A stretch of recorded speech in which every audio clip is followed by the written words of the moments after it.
Hotel California. I'm as bad as him. Yeah, good morning, everybody. Welcome back live to the show. We had a week vacation. Not a week's vacation.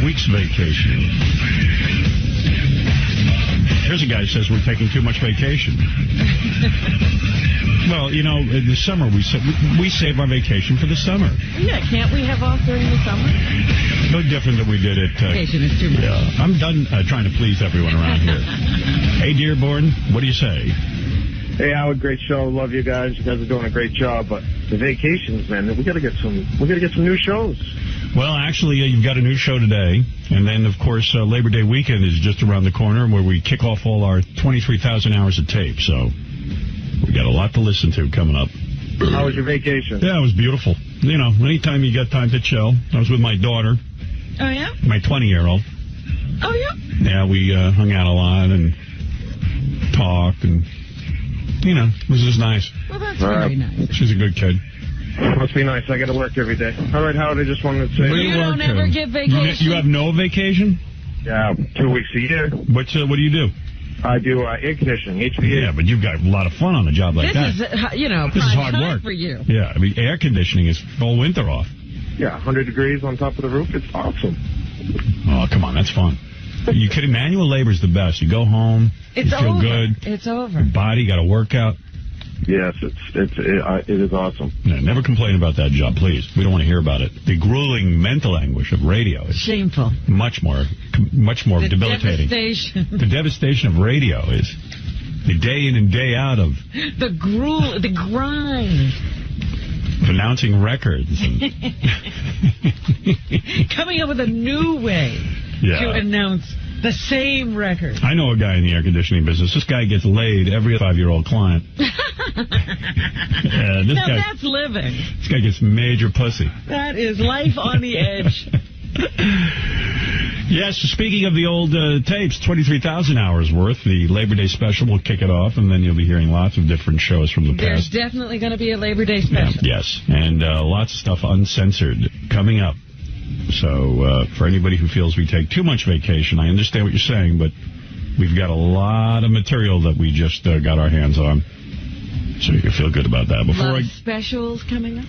I was quite dismayed over my vacation. I tried to get in touch with Robin 3 times. I called her, first time I called her on her birthday to wish her a happy birthday and to tell her that I had a present for her because I didn't want her to think I forgot, God forbid. Because I know I can get yelled at. Oh, here we go. I didn't even hear your messages. Did I yell at you? No. and then I was driving around in that beautiful car. What was I going to think? And then what the hell was it? I called you twice after Gary's father died. Once to tell you that Gary's father died. I wanted to know if you were going to go to the funeral. And I was trying to talk to you. And I figured no one would tell you that his father... Did you know his father died? Yeah, that was Sal, the stockbroker. He found me on the Internet. How does he find you on the Internet? He has me, like, on one of those things where it alerts you every time you go on online. Oh. What? And so he instant messengers. Yeah, I do. Oh, and then that's how he nails you. He immediately comes on and starts talking to me. Sometime, just as I'm about to go to bed, I'll check the email or something, and there's Sal going, "Hey, Robin." He's a psychopath. Did you ever realize that there is a little eye on the top of your instant messenger, and if you click on it, the eye closes, and that means no one knows you're on or off? Well, then why would you have it? Because you could see who's on when you feel like talking to them. I see. Ah. I didn't know that. Yeah. I didn't know anything. I don't know how Sal got a hold of me at all. But he did alert me that Gary's father had died. He's such a suck-ass. It's like, Robin, I didn't think you would know, but here's the information. Now, did you go to the funeral? I went to the wake. Well, that's where I was supposed to be. You heard what happened, didn't you? No. So, there was, the wake. So I had Ronnie's car come get me, and I was going to leave my house about 5:30 to get to the wake. Mm-hmm. At 5:20, I hear Beth yelling, "Help, honey, help, help, help." So I never hear, I thought she was talking to the dog, so I took my time. I get downstairs, she's laying on the floor. She was in high heels. She tripped on the steps, fractured her foot, the whole thing. Oh, man. Yeah. So that was, then got her over to the hospital. Yikes. Yeah. She in a cast? like one of those boots. Right. Yeah. She didn't break it. She fractured, hairline fracture and a bunch of tendons and crap. Well, those are breaks. They're just not, separations. Oh, my God. She heard a crunch. And she was crying. I never saw her cry from pain because she usually, she goes, I'm going to walk this off. I go, I don't think you're going to. And then she couldn't walk, so. Yeah, that hurt. Yeah, so we never even got to the wake. Oh. And I called Gary a million times. I was upset because I deserved points for saying I was going, and I didn't want him to think like we faked it. Uh-huh. So she's going to come in this week. So you broke her foot so it looked like you wanted... Yeah, I had to hit her with a hammer. Oh, that's terrible.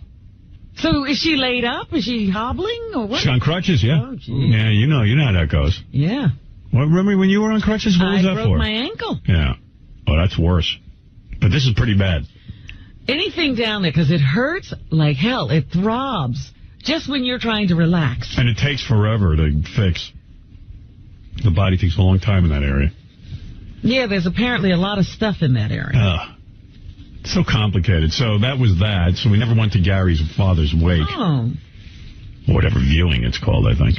Viewing, I don't know which term applies to what. Yeah. I'll tell you, too many other people better not die this year or I'm going to have to permanently cripple Beth. What else can you break? You got to start small and work your way up. You notice Artie is not here this morning because, Artie's got this weird move now. He got asked to do a roast for... What's the roast? William Shatner. For William Shatner. Artie got asked to do it. And in the past, Artie would say something to Gary, and then Gary would tell me, and it was weird. And I said, why can't Artie talk to me about this stuff in person? Like, why does he go to you? He goes, well, Artie doesn't want to bother you. So tell Artie he can bother me, all he wants.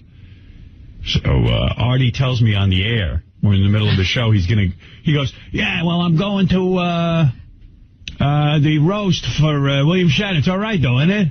Oh, that's how he's telling you now. And I went, well, what choice do I have? What he did is he was even cooler than that. He kind of goes, I think I decided I'm going to do the William Shatner roast, so I'm going to be in a little bit late on Monday. Yeah, and it's like, well, and he goes, well, it'll be good for the show. And I went, I don't think it will be. I think it's promotion for the show. I remember that line. Yeah. It's promotion for the show. No, it's not. I don't see how it's promotion for the show. It's funny. I had an interesting conversation when Artie sat me down to talk about the whole Entourage thing. He said to me, it's going to be good promotion for this movie Beer League. So I thought, what do we care? No, but I said, okay, I sort of get that. Like he's putting all his money into this movie or whatever.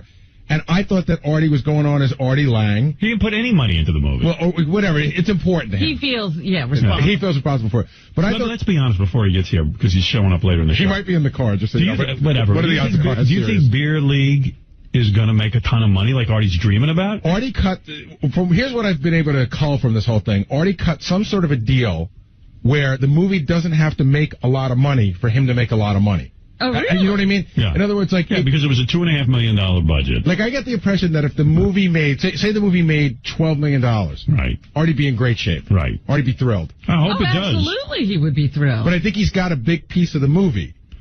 Listen, I hope he does really well with it. I'm a big Artie fan, obviously, but if he's carrying on with this movie, I don't know. But anyway, so to go back to the Entourage thing... I don't see anybody else promoting it. I don't see any commercials. Who else would there be to promote it? Where are the TV... I see tons of commercials for Beer Fest. Oh, really? Yeah. I haven't seen those From the creators of Airplane. Beer Fest. They're all over the place. Well, Artie's movie... Every time you turn on the TV, there's Beer Fest. Artie's movie is until mid-September. And Beth said to me, oh, isn't that Artie's movie? Uh-oh. Right. Artie's movie's mid-September, and I've already heard through the grapevine that the movie company's spending a ton of money here, and they're already talking about promotions. They've been working with our marketing and promotion department. Well, Artie's throwing a party. He is? And I think it might have even happened while we were on vacation, but the movie doesn't come out till September. And that's a new thing I found out. I talked to Artie while we were on vacation, and Artie was explaining that he's really going out of his way. He does not want us, meaning me, you, Fred, and Robin, to see the movie until it's time to see the movie. Wow. Because what is that? No, because I had an opportunity where I might have been able to see the movie somewhere, and I didn't make it. He was really happy about that. He wants us to go to the premiere and see it there. I see. Well, that's very important. But I thought it was odd to be having a party in August for a movie that's coming out in September. But wait a second. Can I just go back to... It's only a month away, Rob. Can I just go back to this one conversation? So the Entourage thing, I thought Artie was going to go on Entourage as Artie Lang. Right. And then somewhere along the line, he'd go, yeah, you know, I just came back from promoting Beer League or whatever. So when I found out that Artie's going on as a character, I couldn't understand how that... promoted the movie? Right. Yeah, right, exactly. It doesn't. And he said to me, I asked him that flat out. When I had my book, I went on to Gary Shandling, Larry Sanders' show. Holding the book. As Howard Stern, the author, with his book. I don't understand how that's going to help him. Well, I think that Artie felt that there would be a lot of interviews as a result of his Entourage. And this is the funny thing, too. They always interview a guy who does one episode. No, but here's the funny thing, too. He was interviewing. He was explaining, he goes, man, you should have seen the press that Ralph Macchio got when he did Entourage. And I was thinking... Well, Ralph Macchio was in Karate Kid and hadn't worked since. Yeah. There's a story there. Yeah. Right? Right. Like, look who's not, you know? I don't know, but Artie's carrying on. And then, wait a minute. by the way, I don't see how the William... The roast is not a promotion. Well, I kind of said to Artie, I don't think it's great for the show. And no, what he meant was... And he went... No, I know what he meant by it's great for the show. I think he thinks he's going to come back with a bunch of stories that'll be fun, interesting for the show. I hear some stories. And I think, I don't know, maybe he'll have some material when George sits in or something. I don't know. Yeah, sure. I hope so. Maybe this was show prep for Artie. I think the best show prep is when he shows up. Well, he'll be running in here at any moment. Then we're going to pretend we weren't having this conversation. You better have been in a room with Shatner and seen him having gays or something in order for it to be worth it for the show. Hear him admit to killing his wife or something. We got to say to Artie when he walks in, hey, Artie, so tell us these stories that were going to be great for the show.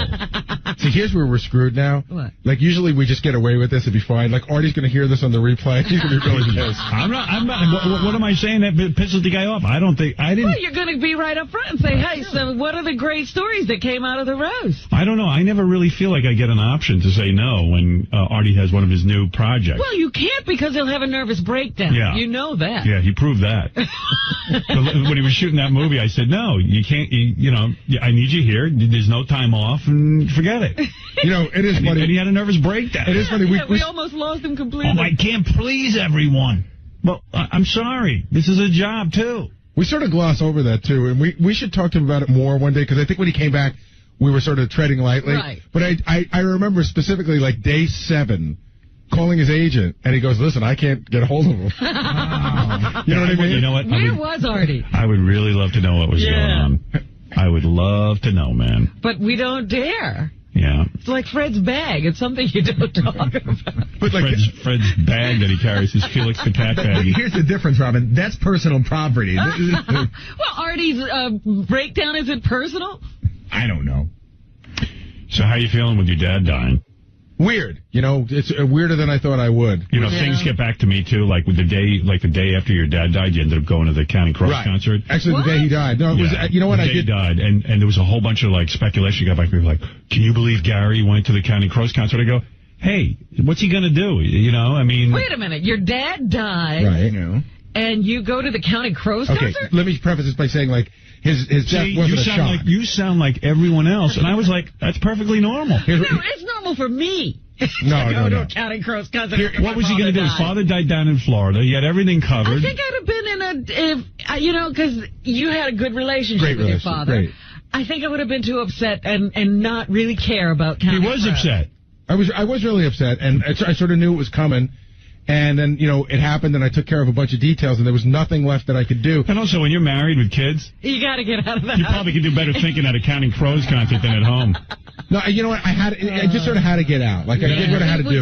Then I heard you got the news during the Friday show. That's right. And you carried on with the Friday show. I did. Even after you got the news. I got the news. I was like, now, there's a good guy. That is appropriate. I would have done that. Well, everyone was like, oh, Gary went on the Friday show after he got the news. And I went... Yeah, you were in the middle of the show, right? It was 9:30 when I found out. And then it was weird because giving me... I'd go to Scores if I found out my father died. Oh, stop it. Yeah. But even if I found out before the show, I would still do this. There's nothing you can do at that time of the morning. If I found out before the show, I probably wouldn't have done it. I don't know. But, the show was almost over. Everything was sort of done. And then I made a bunch of calls. I called my mother. I called the funeral director. And there wasn't much I could do. And I was here just, cleaning up some things because I knew I was going to be gone the whole week. And there were a couple of people like, why are you still here? And I'm like... I'm not an old Italian lady. I'm not going to put on black and go in the morning. Right, you got to do what you got to do. I still question the Counting Crows, though. Oh. In fact, someone was saying to me, gee, if Gary goes to the Counting Crows, like some of those songs are real sappy. Right. Is she going to start breaking down at the Counting Crows concert? It wasn't like that. Yeah. It was like that. By the way, Adam sounds great. Yeah. That sounds great. Counting Crows and Goo Goo Dolls. Oh, wow. or I don't know if I can be with her. And I don't want the world to see me. I don't want the world to see me. Don't want the world to know. I don't think they'd understand is the line. Bigfoot, our new whack packer, we had him go sing Hotel California. I'm as bad as him. Like, he doesn't know one word to the song. We said to him, sing your favorite song, Bigfoot. And he starts singing it. Like, every other word he gets wrong. This is his favorite. Yeah, this is his favorite. Bigfoot. Highway. In my hair. Looks like someone cut off his nose. Yeah. They tried to have him make a phony phone call. He wasn't any good at that? He was pretty good. It's just that he starts arguing with this lady and, What? Get back to Gary's dad. Hello? Yeah, listen up for this. Yeah, who's this? This is a neighbor of this. This is a neighbor of yours? No, it's a neighbor of yours. Oh, of mine. And who may I ask who the neighbor is? Brutus. Brutus? Yeah, your cat keeps coming in my yard and on my bushes. I don't have cats that go into the yard. Yeah, maybe it was your pussy in my yard. How big is your pussy? How big is my pussy? As big as your prick. How's that? Hey, my prick's pretty big it is. Well, then that's how big it is. Your cat comes in my yard again, I'm going to fit. You're going to fit? Well, I'll tell you what. You do that, okay? You too. I'm waiting for you with a 32. I got a 32-incher. Yeah, okay. Hello? Hello? Get off the phone. I'll get off the phone when you touch my cock. Talk dirty to me. Come on here, and I'll talk personally dirty to you.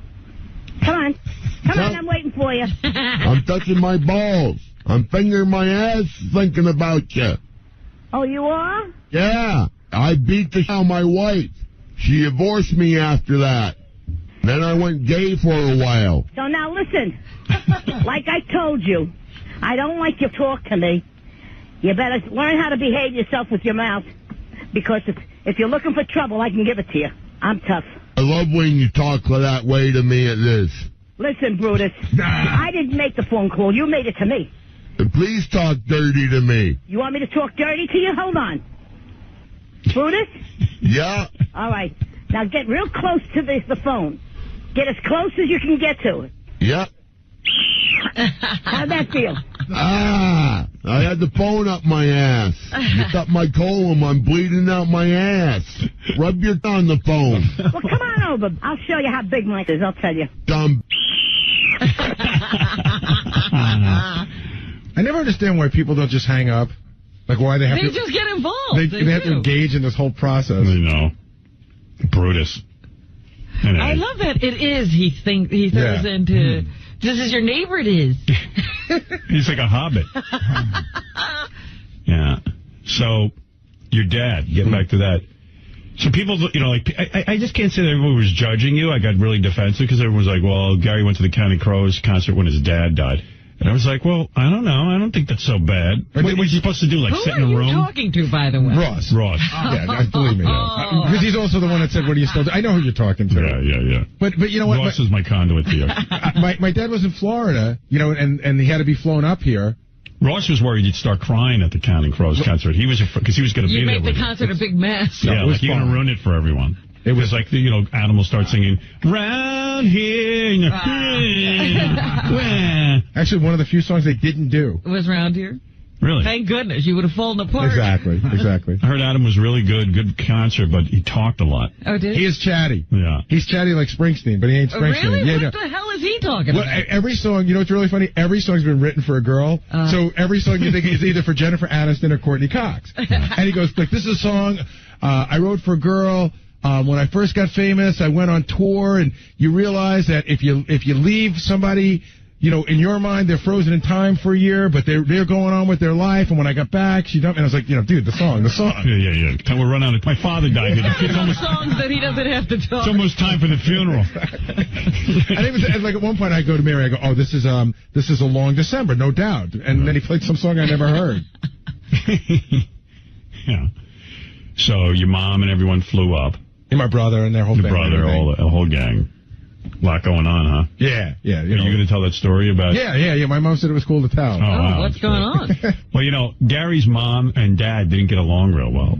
They were still together. Well, yeah, they had their ups and downs, to say the least. And they were married for a really long time. They got married in 1951. And then sometime in the late 90s, they decided they didn't need to be married anymore. Right. So they got divorced, which was the weirdest thing in the world for me. Right. They were kind of old to be divorced. Right. I mean, to be married for 47 years and get divorced or whatever it was seemed odd. Yeah. So then they didn't talk to each other for like a year. Yeah. And then my mother moved down to Florida. And then one day my dad said to me, I'm thinking of going to Florida. And I said, oh, to visit Mom? That's nice. And he goes, well, I'm thinking of going to live. And I said, you're kidding. Because he'd spent a good portion of his life telling me how he was trying to get out. So I thought it was funny. And then he went down there to live, and that's where he lived. And him and my mom lived together. And I even said to him, are you going down there to live just to live together, or are you going down as a couple? And he laughed, and he said, I'm not sure. So they lived together for like the last 8 or 9 years. Yeah. Wow. But they weren't married. Yeah. And they never got married again. No, and they would have their, like, sometimes they'd get along. And then sometimes, when I went down there, I was down there a lot the last couple of months, and my mother would be like, Sal, eat something. You go, leave me alone. There was just a lot of that. Yeah, they really didn't get along at all, and they fought, and, Well, I felt a little strange when I didn't know what to say to your mother, because I was like, well, they were divorced. We were laughing. So you're not sure whether to say sorry or, okay, now. Congratulations. Yeah, well, just so you know, my mother still considered that was her husband, but it was funny because, when a priest, we're not so religious that the priest knows us from the parish. Right. So you have to write down on a piece of paper, which is really weird, like facts about your father, so that the priest doesn't sound like a complete idiot. So you can say, well, I see he was he didn't even say, Sal was a war hero and he was a devoted father. So during the funeral service, he's talking about, how he must have loved his wife and all the stuff, and we're just sort of sitting there. The whole congregation starts cracking up. We're sort of chuckling like, well, it is his wife, sort of, is it his wife? It's not even his wife. But so the interesting thing that happened was, he had lung cancer, and he was getting sicker and sicker and weaker. And my mom was there at his bedside the whole time, and they're in the hospital. And, I had a brother who died like 15 years ago, and his name was Steven. So the day before he died, my mother, she grabbed his hand, and he looked really weak, and she said, listen, Sal, it's time to let go. Steven wants you to come and be with him in heaven. And my father leaned up, and he said, shut up. That was his last words. That is the best. Oh, my goodness. We told that story all week. My mother thought that was the funniest story. She's like, should have been on the priest's paper. That summarized the whole relationship. Yeah, that was great. Yeah. But Gary's dad's a good guy. Like, Gary was a great guy. Actually had like a dad that talked to him and stuff. I was pretty shocked by that. Yeah. No, we got along really, really well. I explained things to him, and Yeah, I actually went to a ball game with Gary and his dad. Game 6 of the '86 World Series, one of the biggest games ever. Your father actually seemed to enjoy you. No, he absolutely did. We got along great. Gee, that's shocking. You ever heard of such a thing? No, I really didn't. I never heard of a parent who enjoyed his kid. I do have to tell you one other odd story from this whole thing. So now it's time for the funeral, the church service, So you got to get pallbearers, and my brother and I are 2 of the pallbearers, and my nephew.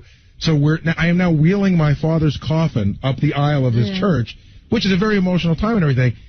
And as I'm wheeling it up, I look into the pew, and I see a face that sort of looks familiar. And I go, God, I know that guy. I have so many cousins that I actually met cousins that I didn't recognize, And as I walk by, I go, really, that's Sour Shoes. Oh, stop. He was at your father's funeral. So it was really sweet. Did he sing? Don't laugh. So he hands me a card and he's like, I'm really sorry. Very respectful. Very respectful. So I go sit in my seat, and I'm now laughing. That Sour Shoes is at my father's funeral. Sour Shoes, by the way, is that guy who calls into the show every couple of days where he can sing any song. If you go to Gary Preview page 2, on the right, there's like 8 of his songs there that he's just been leaving on voicemail. Wait here, Gary Preview. Just so you know, this is the shock of working in this radio show, because here's Gary's father's funeral, and look who's sitting in the pew, this guy. Thank goodness. Hollywood, Hudson, good morning. Let's send us down now to the Scars Man, Ronnie Buzz. Still lives with his parents. How old is he, like 40? Like 30 to 35. Yeah. To who can make a stripper blush and throw him her underwear. When your dad has, like, the Purple Heart and stuff, do you bury him? Bronze Star. Bronze Star, do you bury him with... Is that higher than the Purple Heart? Well, the Purple Heart you get for getting wounded. Right. The Bronze Star is for actual bravery. Did you bury him with it? No. We put him out, like, we put him on a little table with his picture, and we put the medals out, but, Does he get any kind of military... Yeah, they came to the cemetery, they played taps, and they... Did they? And they they do fold that flag thing? They fold the flag, they do that whole thing. You contact them and say a veteran died? And Yep. They still do. Imagine a guy who got out of the army in 1943 or something. Yeah, they did it for my father. They still do it, man. Wow. Did your mother contact the military? Yeah, I guess so. That's so cool. They send 4 people. They send somebody plays taps on the trumpet, which was maybe the most amazing. I mean, everybody cried because it just sounded like this. Yeah. This sounds like crap compared to how it sounded. I'm getting emotional hearing this. And then they 2 people fold the flag very slowly, and then they hand it to the commander, and the commander walks over and hands it to my mother and says, on behalf of the United States government, we present and this a grateful something. Yeah, and our grateful country presents this flag. It was very nice. I wish I went into the military now. I didn't realize that. Yeah, I didn't realize I could get that. Like a military dude show up. They should tell you that as part of the signing. Yeah, like I wonder what you have to do to get the guns. The 21 gun salute. Well, my uncle was a cop in New York City when he died. The whole police force turned out. It was awesome. He had a really great funeral. It was one of the best funerals I ever went to. I know, because cops will come in from all over. I think I have a theory on that, by the way, because my friend's a cop. I think it's a great way to get a day off. You got to go to his funeral. But anyway, hold on. I got to finish with the sour shoe story. So I'm now pushing this casket down the aisle, and he hands me a card. And afterwards, you a card. Yeah, you're pushing your father. But afterwards, a couple of people were like, were you weirded out that he was there? But for whatever reason, I happen to like him a lot. I find him funny, and he really is a nice guy. And I found the whole thing very sweet. It didn't bother me at all. I thought it was really nice. So now I'm sitting in the front pew, right? And when you have a funeral, you have to have a mass, and the mass comes with communion. It's a whole 45-minute thing. So people are coming up for communion, and you have to pick a song, a hymn to be played. So when we were picking this, I'm like, I don't know. I go to the lady, whatever hymn is good. I've never heard this song in my life. Like When Eagles Fly or whatever crap. Sour Shoes walks by me. He leans right in, singing every word of it, man. Wow. Awesome. Like he knew the words of the hymn. He knows those words. Wow. Made me laugh. It made me laugh. Jessica Hahn, you're on the air. Howard. Hi, Gary. Sorry about your dad. Thank you. Hey, do you guys remember when my mother died, I was in the studio taping Mr. Ed? Yes. And do you remember Sam Kennison's take on it? We were fighting, and he goes, oh, real nice. Jessica Hahn's Mr. Ed while her mother's dying. And he goes, oh, real nice. Jessica Hahn's Mr. Ed while her mother's dying. I remember that vividly. We remember you crying. Oh, my God. The way he spun it, the way he... And you were like, no, I didn't, Sam. Because I thought about it, and I thought, he's kind of right. I was like, I was playing that part. I was like, yeah, your sister Ed and your mom's killed me. And I was like, God, but I mean, and he used it in his act. And so it was like, everybody's going to have their take on it. I was just there, you can't help it. It's not going to bring them back. Yeah, Sam had a good way of boiling things down. Oh, yeah, he got right to it. You want to play, Jessica? Yeah. Okay, we're going to play right now. You were Mr. Ed while your mother died. Exactly. No, I didn't, Sam. No, I didn't. It was a pretty fair fight up to that point. Right, then he just hit her in, I don't know where he hit her. Hit her in the balls. He's like, boof. I didn't know what to say. I was like, he's right. I was in the studio, and you were so cool. You guys didn't even play that bit for 2 days while I was burying my mom, but Sam didn't care. He's like, yeah, come on, you want to play? And you're right. I realize now that we have the 23,000 hours of tapes, and now that we're on satellite, I can play the uncensored version. Oh yeah. Of Jessica Mr. Ed. Oh my goodness. It's going to. You have that? It's going to take us a little time to find it because there's probably of all the bits. There's probably 7 or 8 versions of that one. No kidding. The original. Because it was the original. I want the original. All 4 hubs were inside of Jessica. But there was the original right off the bat. The original was cut by Tom, and then it was cut again. Right. And then it got to be this weird thing where Fred would play this stuff at the beginning of the show, and then Tom would come in and he would go, oh, that's got to be edited. Like I'm talking 7 or 8 years later. And then 4 more years would go by, and he would go, that's got to be edited. So that one took 7 or 8 edits. I didn't realize how it was. How controversial. Yeah. Do you have the original, without it being cut? Yes. Oh, okay, good. Jessica Hahn Meets Mr. Ed. It's a classic, and I tried to play it on our last week at K-Rock, and it was so lame because it had been so edited down, it wasn't funny. You cannot play it. Guys, I'm so happy you're home. I'm glad to hear you back again. Yeah, well, I'll tell you, I almost didn't come back. I bet. I spent my whole vacation playing chess. Oh, how did you do? What are you up to? Well, actually, my rating up until last night was 1,060. Really? Yeah, I'm pretty high up now. What happened between the time you were 400-something and now? I played a lot of chess. I've been reading books. I've been... If you would have checked your email, Robin, you would have seen almost immediately Howard sent out a note, like I think that Thursday night, that his rating had gone up dramatically. Yeah. You alerted everyone. He did. I played a really good game the other night and stuff, and I'm obsessed with this now, website. Now, are you playing other people on the computer? Robots and people, yeah. Okay. And so they have robots that are... If you join the ICC, which is the International Chess Club, you can play people all over the world, which I have. And you can also play in tournaments once you play 20 games. I'm thinking about doing a tournament. Oh, listen to this. So you've done the 20 games. I did my 20 games, but last night I decided to log out quick because I got all full of myself, and I was tired, and I played 2 quick games against the computer, and it just killed me. I made dumb mistakes, and I sucked. Now, did that bring your rating down? Yeah, I'm down to 1,040-something. But I'm still pretty good compared to where I was at 400. You were a dunce when you left. I got to tell you, I'll tell you one quick story. I don't want to bore the shit out of you, but so I'm online, I'm playing chess, and it really is an incredible program. They run this thing for $49 you join for the year, ICC, International Chess Club. $49? Yeah, like the other night, 2 grandmasters were playing. I could watch the video, I could watch people talking about the game, and watch the actual game being played on a board. It was really cool. And how's that, watching it on computer? I mean, fabulous. It streams, or is it... Oh, yeah? Yeah, it's great. Right. Were you're watching 2 grandmasters play computer generated or play live? No. You have first you have a little video. They have like channels, and you go on the channel and you can bring up in the box the live of them playing. And chess is really sad. This is the U.S. Open of chess, right? And it looks like it's taking place in a cafeteria, and the 2 guys playing look like they're bums. Meanwhile, they're geniuses. And chess is not a well thought of. What do you think? What is the winner of the U.S. Open of chess get financially, do you think? Anything? Well, chess, there's like 10 grandmasters in the world who do make money at this thing, and they can make actually good living. So I don't know what the U.S. Open prize is, but it's pretty sad sport because in Europe, these guys are treated like gods. And in this country, everyone feels they're nerds. There are a million things that you hear that about all the time. Yeah. That, soccer, track, everything. Yeah. They're treated like gods in Europe. Well, they're considered brainiacs, and like little kids in Russia are taught chess in school because it's so important. We look at the top 10 players in this country, and it's like the top 10 guys that used to beat the shit. Right.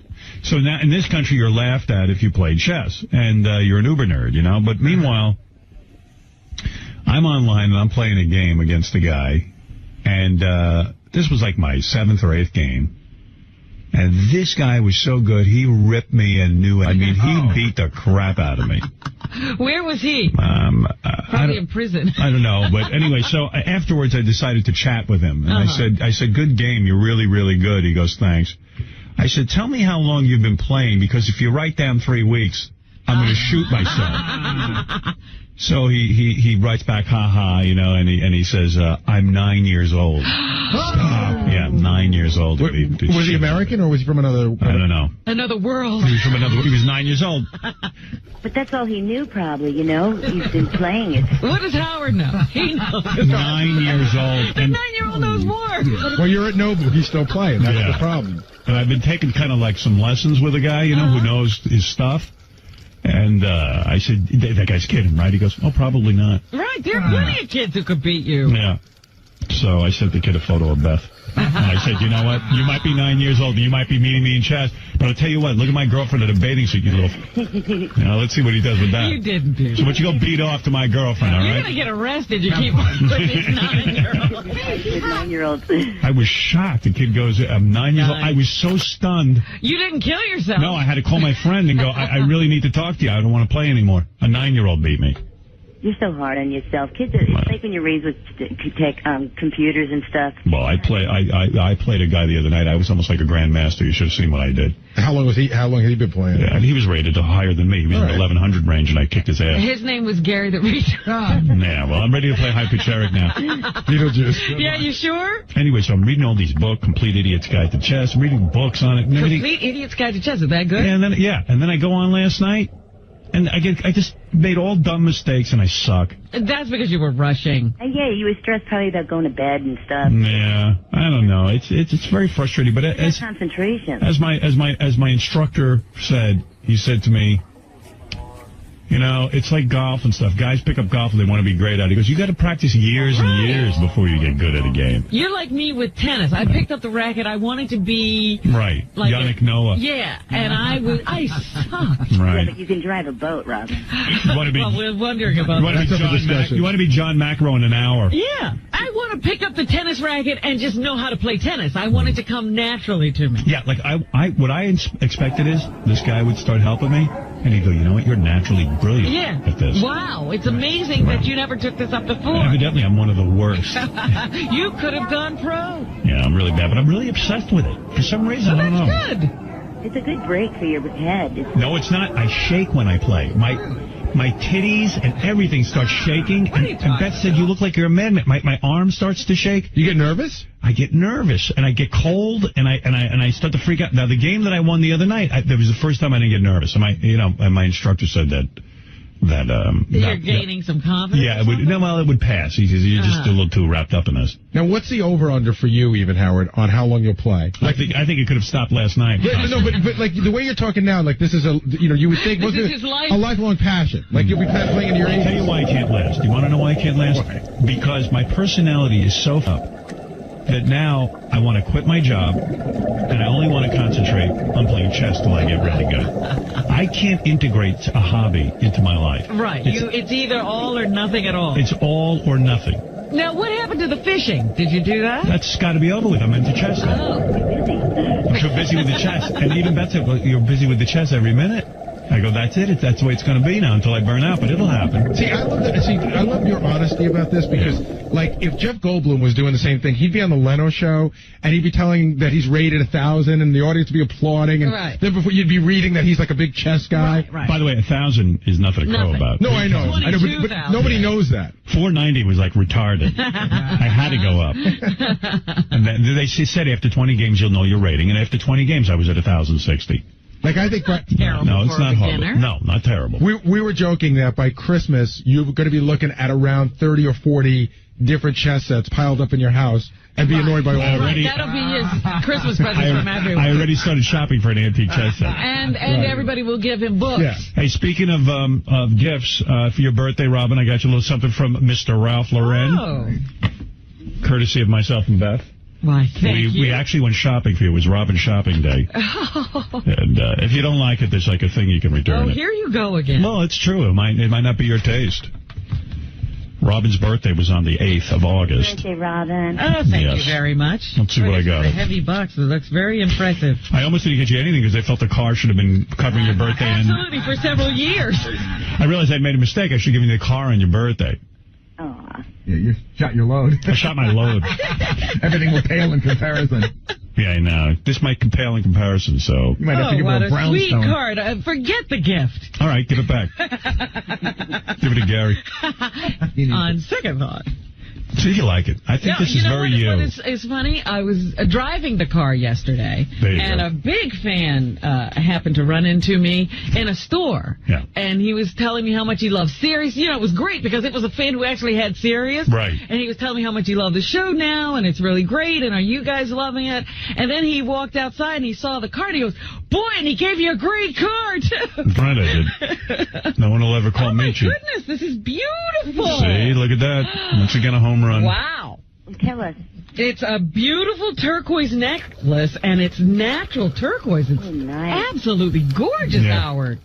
Ooh. Oh, my goodness. goodness. Good. Glad you like it. That is beautiful. Very Thank you, I feel. Very much. Good. Absolutely. I love it. I need to see it on the, Now, we'll have to take a picture. Take a picture. We'll put it on HowardStern.com. I'll have to wear it. In fact, we're displaying all of my gifts to Robin over the years. I think. That's right. We're having an auction. We don't have it here. Yeah, you couldn't get it this morning. No, I mean I got to order it from storage. Right. That fight and let me see what Scott knows. Hold on. Because maybe we can promise that for everyone for tomorrow. Yeah, see, that would be a great way to present it. You know, either play the bit and then play Sam yelling at Jessica. That would be cool. yeah. Hey, Gary, as a preview to the tapes, how about tomorrow, Jessica Hahn meets Mr. Ed, where she's on a plane, I believe, and has all 4 hooves in her. Right, and he's galloping. And then into Sam Kinison yelling at Jessica. That's funny. For when her mother was dying, recording Mr. Ed Jessica Hahn. 20 years later, I said, that's hilarious. Hey, I thought you were a pro. You went ahead with it, and that was it.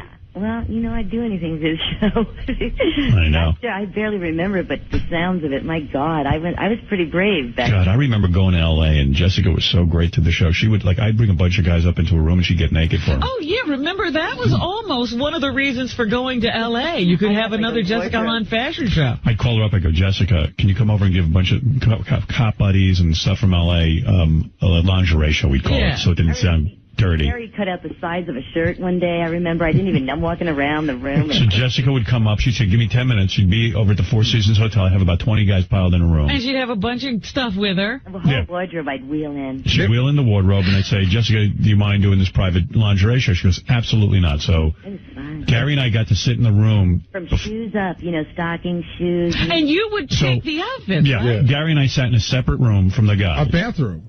No, we were in a bedroom. Oh, right. We're in the bedroom first. That's right. And the guys would sit in the living room, like a little living room area. Right. You remember that? Oh, like it was yesterday. And then Gary and I would go in the room. And do you remember that I was announcing the outfits? Yes, Gary. You're moving ahead. So Jessica, me, and Gary are in the room. And then she'd pull out all her different outfits, and she'd change them for us. So we see her naked the whole time. Right. You would see her change from outfit to outfit. It didn't even notice them, Yeah. And then she'd get into the outfit, and Gary and I were just like, you should just be naked and walk around. So she'd put on 4 different outfits and parade in front of these guys. Right. Tomorrow tomorrow it would be great if we also pulled the Sam Kinison. Already thinking of that, exactly. Just pull that little piece. Yeah, I love that. That was one of the best arguments ever on the show. So is your mom still with you from the funeral and everything? She's out at my aunt's house on Long Island. She's coming back in a couple of days. All right. And then who knows from there. Is she saying she's going to live with you guys? Or something? No. But she's got to go. She's got to go back. That prefab house. She can't. Yeah, she's got to go back at some point. Yeah, you got to send her back to Florida, right? Didn't her house come in like a box? No. Are you worried that your mom's going to now try and move in with you? No. She because we've sort of discussed that in the past. She's not going to try and move in with me. You don't want that. Nobody's going to take her in. No, but I'm gonna, but it's they got the first thing we're gonna do, they had 6 different bank accounts. They kept separate accounts, and then it turns out my father had a couple of accounts that nobody knew about that he was saving for my mother for when he passed away. Right. So they got all these accounts. So I got to go to the bank and get them all consolidated. You got to do all that. You got to get a death certificate so you can close out accounts. All that thing. I get them all consolidated, and then I've got to open up online. Isn't there a legal issue though? They weren't married. Can she get his money? Yeah. And then he left it to her in the will. Yep. Okay. And then we got to get I got to get online banking so that I can pay all her bills from my computer. Oh, you're going to take care of that? Yeah. It's whatever. You start them on a rotating thing. The cable bill comes the same day every month. The car bill comes the same day every month. More responsibilities. My mother said to me a month ago, she handed me this stack of papers and she goes, can you pay all my bills? And I'm like, no. Did your father take care of all the finances? Yeah. That complicated. I got to tell you something funny. I said to my mother, trying to keep the checkbook and everything. So she shows me her checkbook, and I see that the ledger is completely blank. There's nothing written down on the ledger. So I said to my mother, I go, Ma, how do you know which one? She goes, oh, don't worry. So she goes into her closet, and she opens up the thing, and she comes out with a spiral notebook. And in the spiral notebook is the check number. On every line is the check number, the date, who it's written to, and the amount. But nothing's balanced. Do you know what I mean? So she does have a record. Doesn't take out anything. There is a record of every check. There's no deposits written in. She's just written down every check. Well, that's something. Who keeps it? Who does the finances with your mom and dad? Does your mom write checks? My dad. So does your mom know how to write a check and No. She can't do anything. So you'll be doing it when you're... No, I won't. I can't do it either. You'll be online banking. I won't do a thing. You know what? They better go together. Honestly, if my dad... I pray my mom goes before my dad. Why? Why would you say that? Because my father handles all that kind of stuff for my mother. You just don't want the problem. I don't. I don't want any problems. I got enough friggin' problems. But, how will you talk to your dad? Because your mom used to handle that. Yeah, I don't care. At this point, what's the difference? I'll say hi. I'll send him smoke signals. No, because he handles everything for her. I don't know how the hell. I don't even think the woman knows how to write a check or handle her finances or anything. Yeah, she wouldn't be able to balance a checkbook. She once said to my dad, if you die, I'm going to give all our money to charity. So right away you have to get all the money. And I'm like, Ma, no, because who is going to pay for anything? You still have to live. I don't have to. Very simple. Yeah, I'm very simply. I goes, no, you don't. You guys go out to dinner every night. You go out to lunch every day. What are you talking about simple? You got cars. You got a home. I'm very simple. I have simple needs. I'm giving all my money to transcendental meditation. Do you think that she would, like, move into, like, one of those facilities? No, she doesn't want to, but she's going to have to if she gives away all her money. I'm not paying for her. I'm not. She better go with the money. I don't want to live with her. I lived with her. 18 years was enough. That was enough. Yeah. Well, that's funny. My mother keeps talking about how she really doesn't like Florida. Oh. And she wants to move back to New York, and I keep telling her that, you know, that your house in Florida is not, no, she wants to move into her own place. But the place in Florida is a tenth of what, you know, it's going to cost to get a place in New York. Yeah. No. Oh, I didn't know she didn't like Florida. Remind your mother when she lived in New York, she lived in an all-black neighborhood. Don't laugh. First of all, Sal was like off the hook. He comes to my father's wake and he's telling my wife, he goes, you know, I passed 3 check cashing places and 2 rib joints. Yeah. The Why diner, did you have the funeral in Uniondale? because that's just where they're from, and that's you know that's where they lived for like 45 years of their life. But it's funny because But it's all black people now. actually it's Hispanic. I found out now. Was their house really in Uniondale? It was, Robin, it was probably less than a 3-minute walk from the funeral home. The only person who lived in a worse neighborhood than Gary is me. That's absolutely true. Yeah. But I mean, the diner that we used to go to all the time was like this great diner. I drove by, I was like, there's a diner, and I see it's like a Dominican restaurant. There's like crabs painted on the side. See, that's the difference between Uniondale and Roosevelt, where I grew up. In Uniondale, it's still, the restaurant's there. In Roosevelt, the old diner is burned down. Right. Just burned it down. Closed. Yeah, yours just has bullet holes in it. Oh, no, that closed down years Right, ago. it's just not there anymore. No, but the movie theater in my town is now, like, for instance, there's a vacant lot that was across the street from my mom and dad's house for years, which is now this enormous Jehovah's Witness church. They got Uniondale Mini Cinema still? Long gone. It's a church now. Oh, no kidding. But it's still the mini cinema. You know what I mean? Yeah. Like they didn't change They it or didn't anything. change anything about It's got a marquee on it, and instead of saying Rocky Horror Picture Show, it says, you know, Mass at 11 on Sunday. The coolest place ever was the Uniondale Mini Cinema. You could go there and smoke tons of weed and watch these weird, freaky art movies at midnight, like horror movies. Pink Flamingos I saw at Uniondale Mini Cinema. Somebody reminded me at my father's wake, we were talking about the mini cinema because it was a legendary place. Do you remember a movie called Gums? It was about a mermaid who blew guys to death. No, I didn't see that. Wow. I saw Freaks there.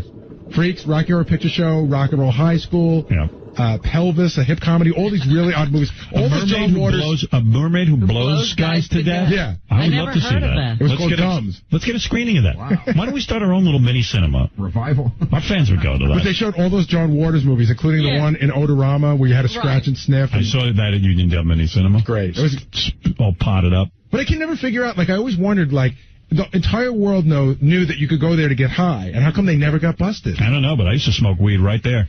Yeah? Yeah. That was the other thing. They would in the theater with the movie. Of course. They put speakers in the back, Robin, that were like from Woodstock, and you could go on a Sunday and it would be the Jimi Hendrix triple feature. Yeah. Jimmy the Movie, Jimmy's Rainbow Bridge, and Jimmy Plays Berkeley. Yeah, you could sit in the movies all night till like 6 in the morning. And your eardrums would be gone and you'd be high as a kite. Yeah, great times.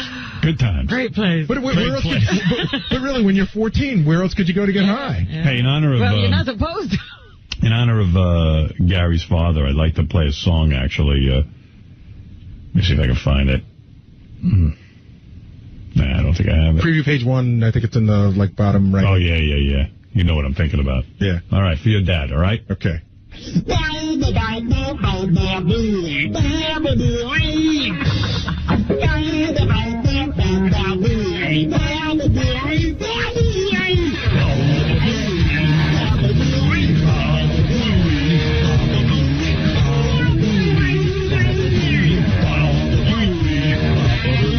Voodoo Booey when you want to request it. I mean, that's like carving, Goofy on the head of a matchstick. It does take a lot of time, but what's the point? Brian, you're on the air in Tacoma, Washington. Hey, how you doing there, brother? Hey, Brian, what's up? Oh, not much, man. I was just wondering, what's going on with that show Heroes on NBC? You see that? I know you're into superheroes. Heroes on NBC? I don't know anything about that. Heroes, I have, but I saw a good movie. little piece. Yeah, I love that. That was one of the best arguments ever on the show. So now, is your mom still with you from the funeral and everything? She's out at my aunt's house on Long Island. She's coming back in a couple of days. All right. And then who knows from there? Is she saying she's going to live with you guys or something? No. But she's got to go. She's got to go back. That prefab house. She can't live. Yeah, she's got to go back at some point. Yeah, you got to send her back to Florida, right? Didn't her house come in like a box? No. Are you worried that your mom's going to now try and move in with you? No. Because we've sort of discussed that in the past. She's not going to try and move in with me. No, you don't want that. Nobody's going to take her in. No, but I'm gonna, but it's like they got like, the first thing we're gonna do, they had like 6 different bank accounts. They kept separate accounts, and then it turns out my father had a couple of accounts that nobody knew about that he was saving for my mother for when he passed away. Right. So they got all these accounts. So I got to go to the bank and get them all consolidated. You got to do all that. You got to get a death certificate so you can close out, close out accounts. All things. I get them all consolidated, and then I've got to open up online. Isn't there a legal issue though? They weren't married. Can she get his money? Yeah. And then he left it to her in the will. Yep. Okay. And then we got to get I got to get online banking so that I can pay all her bills from my computer. Oh, you're going to take care of that? Yeah. You know what? You just get to whatever. You just you start them on a rotating thing. The cable bill comes the same day every month. The car bill comes the same day every month. More responsibilities. My mother said to me like a month ago. She handed me like this stack of papers and she goes, "Can you pay all my bills?" And I'm like, "No." Did your father take care of all the finances? Yeah. That complicated situation. I gotta tell you something funny. I said to my mother, tried to keep the checkbook and everything. So she shows me her checkbook, and I see that the ledger is completely blank. There's nothing written down on the ledger. So I said to my mother, I go, "Ma, how do you know what's wrong?" She goes, "Oh, don't worry." So she goes into her closet, and she opens up a thing, and she comes out with a spiral notebook. And in the spiral notebook is the check number. On every line is the check number, the date, who it's written to, and the amount. But nothing's balanced. Do you know what I mean? So she does have a record. Take out anything. There is a record of every check. There's no deposits written in. She's just written down every check. Well, that's something. Who does the finances with your mom and dad? Does your mom write checks? My dad. So does your mom know how to write a check and No. She can't do anything. So you'll be doing it when you're... No, I won't. I can't do it either. You'll be online banking. I won't do a thing. You know what? They better go together. Honestly, if my dad... I pray my mom goes before my dad. Why? Why would you say that? Because my father handles all that kind of stuff for my mother. You just don't want the problem. I don't. I don't want any problems. I got enough friggin' problems.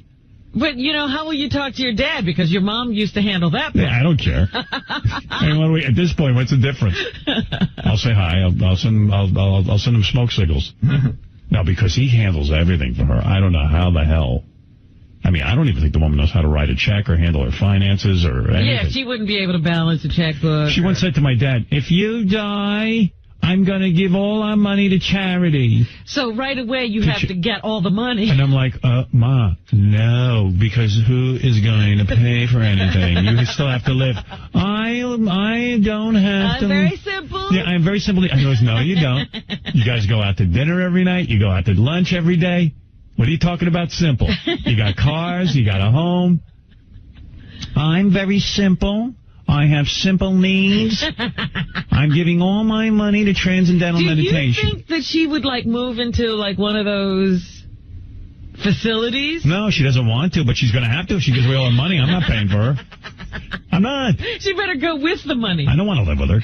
I lived with her. 18 years was enough. That was enough. Yeah. Well, that's the funny thing. My mother keeps talking about how she really doesn't like Florida. Oh. And she wants to move back to New York, and I keep telling her that, that your house in Florida is not... No, she wants to move into her own place. But the place in Florida is a tenth of what, it's going to cost to get a place in New York. Yeah. No. Oh, I didn't know she didn't like Florida. Remind your mother when she lived in New York, she lived in an all-black neighborhood. Don't laugh. First of all, Sal was off the hook. He comes to my father's wake and he's telling my wife, he goes, I passed 3 check cashing places and 2 rib joints. Yeah. The diner. Why did you have the funeral in Uniondale? Because that's just where they're from, and that's that's where they lived for 45 years of their life. But it's funny because... But it's all black people now. Actually, it's Hispanic, I found out now. Was their house really in Uniondale? It was, Robin, it was probably less than a 3-minute walk from the funeral home. The only person who lived in a worse neighborhood than Gary is me. That's absolutely true. Yeah. Right. But I mean, the diner that we used to go to all the time. It was like this great diner. I drove by, I was like, there's a diner, and I see it's like a Dominican restaurant. There's like crabs painted on the side. See, that's the difference between Uniondale and Roosevelt, where I grew up. In Uniondale, it's still, the restaurant's there. In Roosevelt, the old diner is burned down. Right. Just burn it down. Yeah, our movie theater yours just has bullet holes in it. Oh, no, that closed down years ago. Right, it's just not there anymore. No, but the movie theater in my town is now, like, for instance, there's a vacant lot that was across the street from my mom and dad's house for years, which is now this enormous Jehovah's Witness church. They got Uniondale Mini Cinema still? Long gone.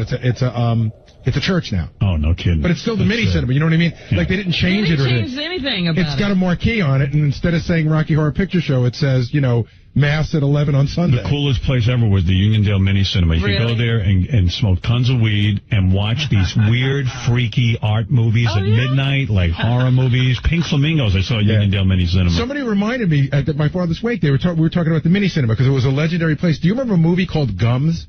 It was about a mermaid who blew guys to death. No, I didn't see that. Wow. I saw Freaks there.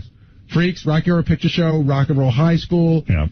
Pelvis, a hip comedy, all these really odd movies. All those John Waters. A mermaid who blows guys to death? Yeah. I would love to see that. It was called Gums. Let's get a screening of that. Wow. Why don't we start our own little mini cinema? Revival. Our fans would go to that. But they showed all those John Waters movies, including the one in Odorama where you had to scratch and sniff. I saw that at Uniondale Mini Cinema. Great. It was all potted up. But I can never figure out, like, I always wondered, like, the entire world knew that you could go there to get high, and how come they never got busted? I don't know, but I used to smoke weed right there. Yeah? Yeah. That was the other thing. They would the theater with the movie. Of course. They put speakers in the back, Robin, that were like from Woodstock, and you could go on a Sunday and it would be the Jimi Hendrix triple feature. Yeah. Jimmy the Movie, Jimmy's Rainbow Bridge, and Jimmy Plays Berkeley. Yeah, you could sit in the movies all night till like 6 in the morning. And your ears would be... Eardrums would be gone and you'd be high as a kite. Yeah, great times. Good times. Great place. But really, when you're 14, where else could you go to get high? Yeah. Hey, in honor of... Well, you're not supposed to. In honor of Gary's father, I'd like to play a song, actually. Let me see if I can find it. Nah, I don't think I have it. Preview page 1, I think it's in the bottom right. Oh, yeah. You know what I'm thinking about. Yeah. All right, for your dad, all right? Okay.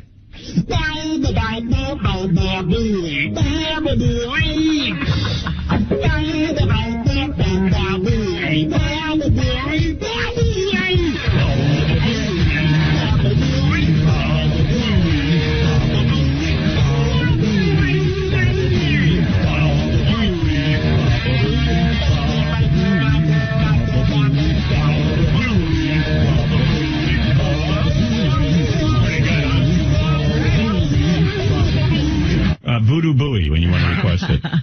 To me, that's like carving, Goofy on the head of a matchstick. It does take a lot of time, but what's the point? Brian, you're on the air in Tacoma, Washington. Hey, how you doing there, brother? Hey, Brian, what's up? Oh, not much, man. I was just wondering, what's going on with that show Heroes on NBC? You see that? I know you're into superheroes. Heroes on NBC? I don't know anything about that. Heroes, I haven't, but I saw a good movie that's coming out. And I was shocked big penises in it.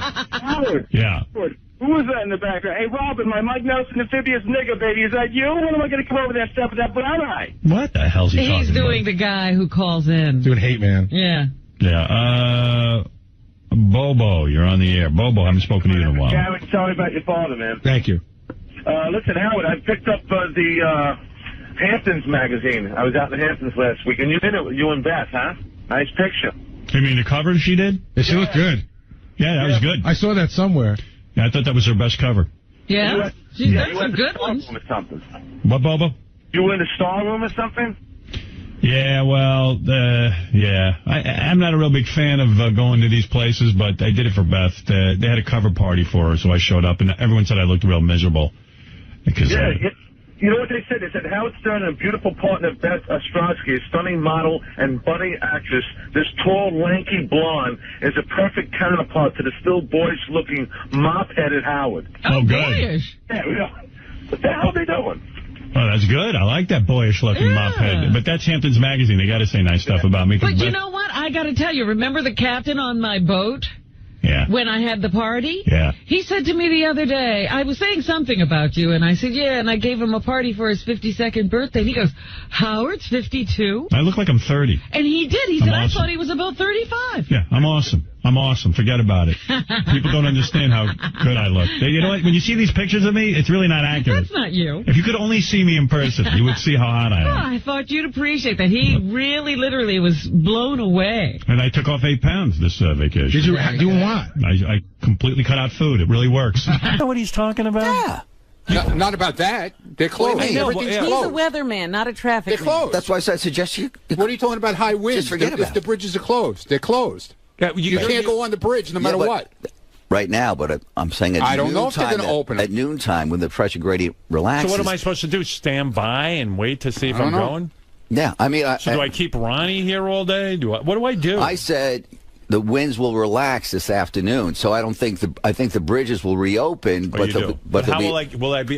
What is it, Ronnie? I don't think it's because of the winds or anything. I think they're trying to keep the people out of the city until they straighten out all the messes here. Right. And I think that's why they're keeping the bridges closed and the tunnels. So what do you They're think? trying to keep the traffic out of the city. Well, tell me what to do here. What do I do with the Jimmy Kimmel show? I don't know. I'm going out of my fucking mind here. I don't want to disappoint the guy. You would think somebody would contact you and let you know. No, they're going to keep me guessing. What's today? I mean, they canceled the show last night. Am I supposed to spend 5 hours? There was no show last night. I know, and now he's feeling bad because Letterman and the other guy, Fallon did the show. I got a feeling you're going. Yeah, but I mean, to what end? I mean, will I be in a car for 4 hours trying to get there? Not many cars on the road. You know what, John? You're not giving me the answers I need. I think you're going. Okay. You may have some delays wherever the cleanup is, but for the most part, you're going. Well, he's right in, You're going. downtown Brooklyn. All right. It won't be that hard to get. Yeah, you get the winds. This is it. The storm's winding down. And, Robin, it was never downgraded to a tropical storm. It wasn't? I heard that somewhere. False information. What was it? Was it a hurricane? It was a hurricane until 30 miles off the Atlantic City coast. And then it made that transformation into the hybrid storm, which became a normal winter storm. Call it a super cyclonic storm. So... Okay, so I didn't have the right term. So Robin was right. The winds were... It wasn't a hurricane. Matter of semantics. The winds were still a Hurricane 85 in the center as it went on shore in Atlantic City, but they don't want to call it a hurricane because it didn't have the true tropical characteristics of a hurricane. The eye... What were the highest winds reported here? 96, LaGuardia Airport. 96? Yeah, tuck it in, it got up to 88. Yeah, along the Jersey Shore, 89. 89 Tuckerton, Surf City, 89. Oh, that's some wind. Yeah, Atlantic City. Why didn't the wind blow off Bobo's wig? I can't figure that out. Yeah, that's a little strange. That was odd. Bobo needs a cyclone. By the way, John, I want to thank you personally. You did an excellent job last night. You. I was able to listen to some of it, not all of it. I was going to call in, and then I got the whole emergency going on at my place. Right. But you did a great job. It was great to have you as part of the team. Thank you. Yeah, I want to thank you for that. Really. Well, I want to thank you for the opportunity. I thought, you bet. Thank you. All right, John. Appreciate it. Good job. Keep us posted if anything happens. I will. Immediately. My own personal weatherman there, John Boleros. Balearis or Boleros? Balearis. Balearis. Like Antonio Balearis. Like Antonio Banderas. Has your relationship with your girlfriend changed? Oh, he's gone. Okay, too late. They got engaged yesterday. That's right. Exciting.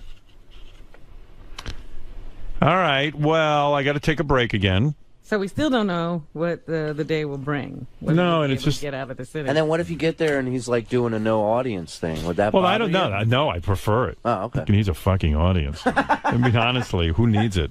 Right. It's crazy. But I just, you know what it is? I'm trying to figure out my day. Right.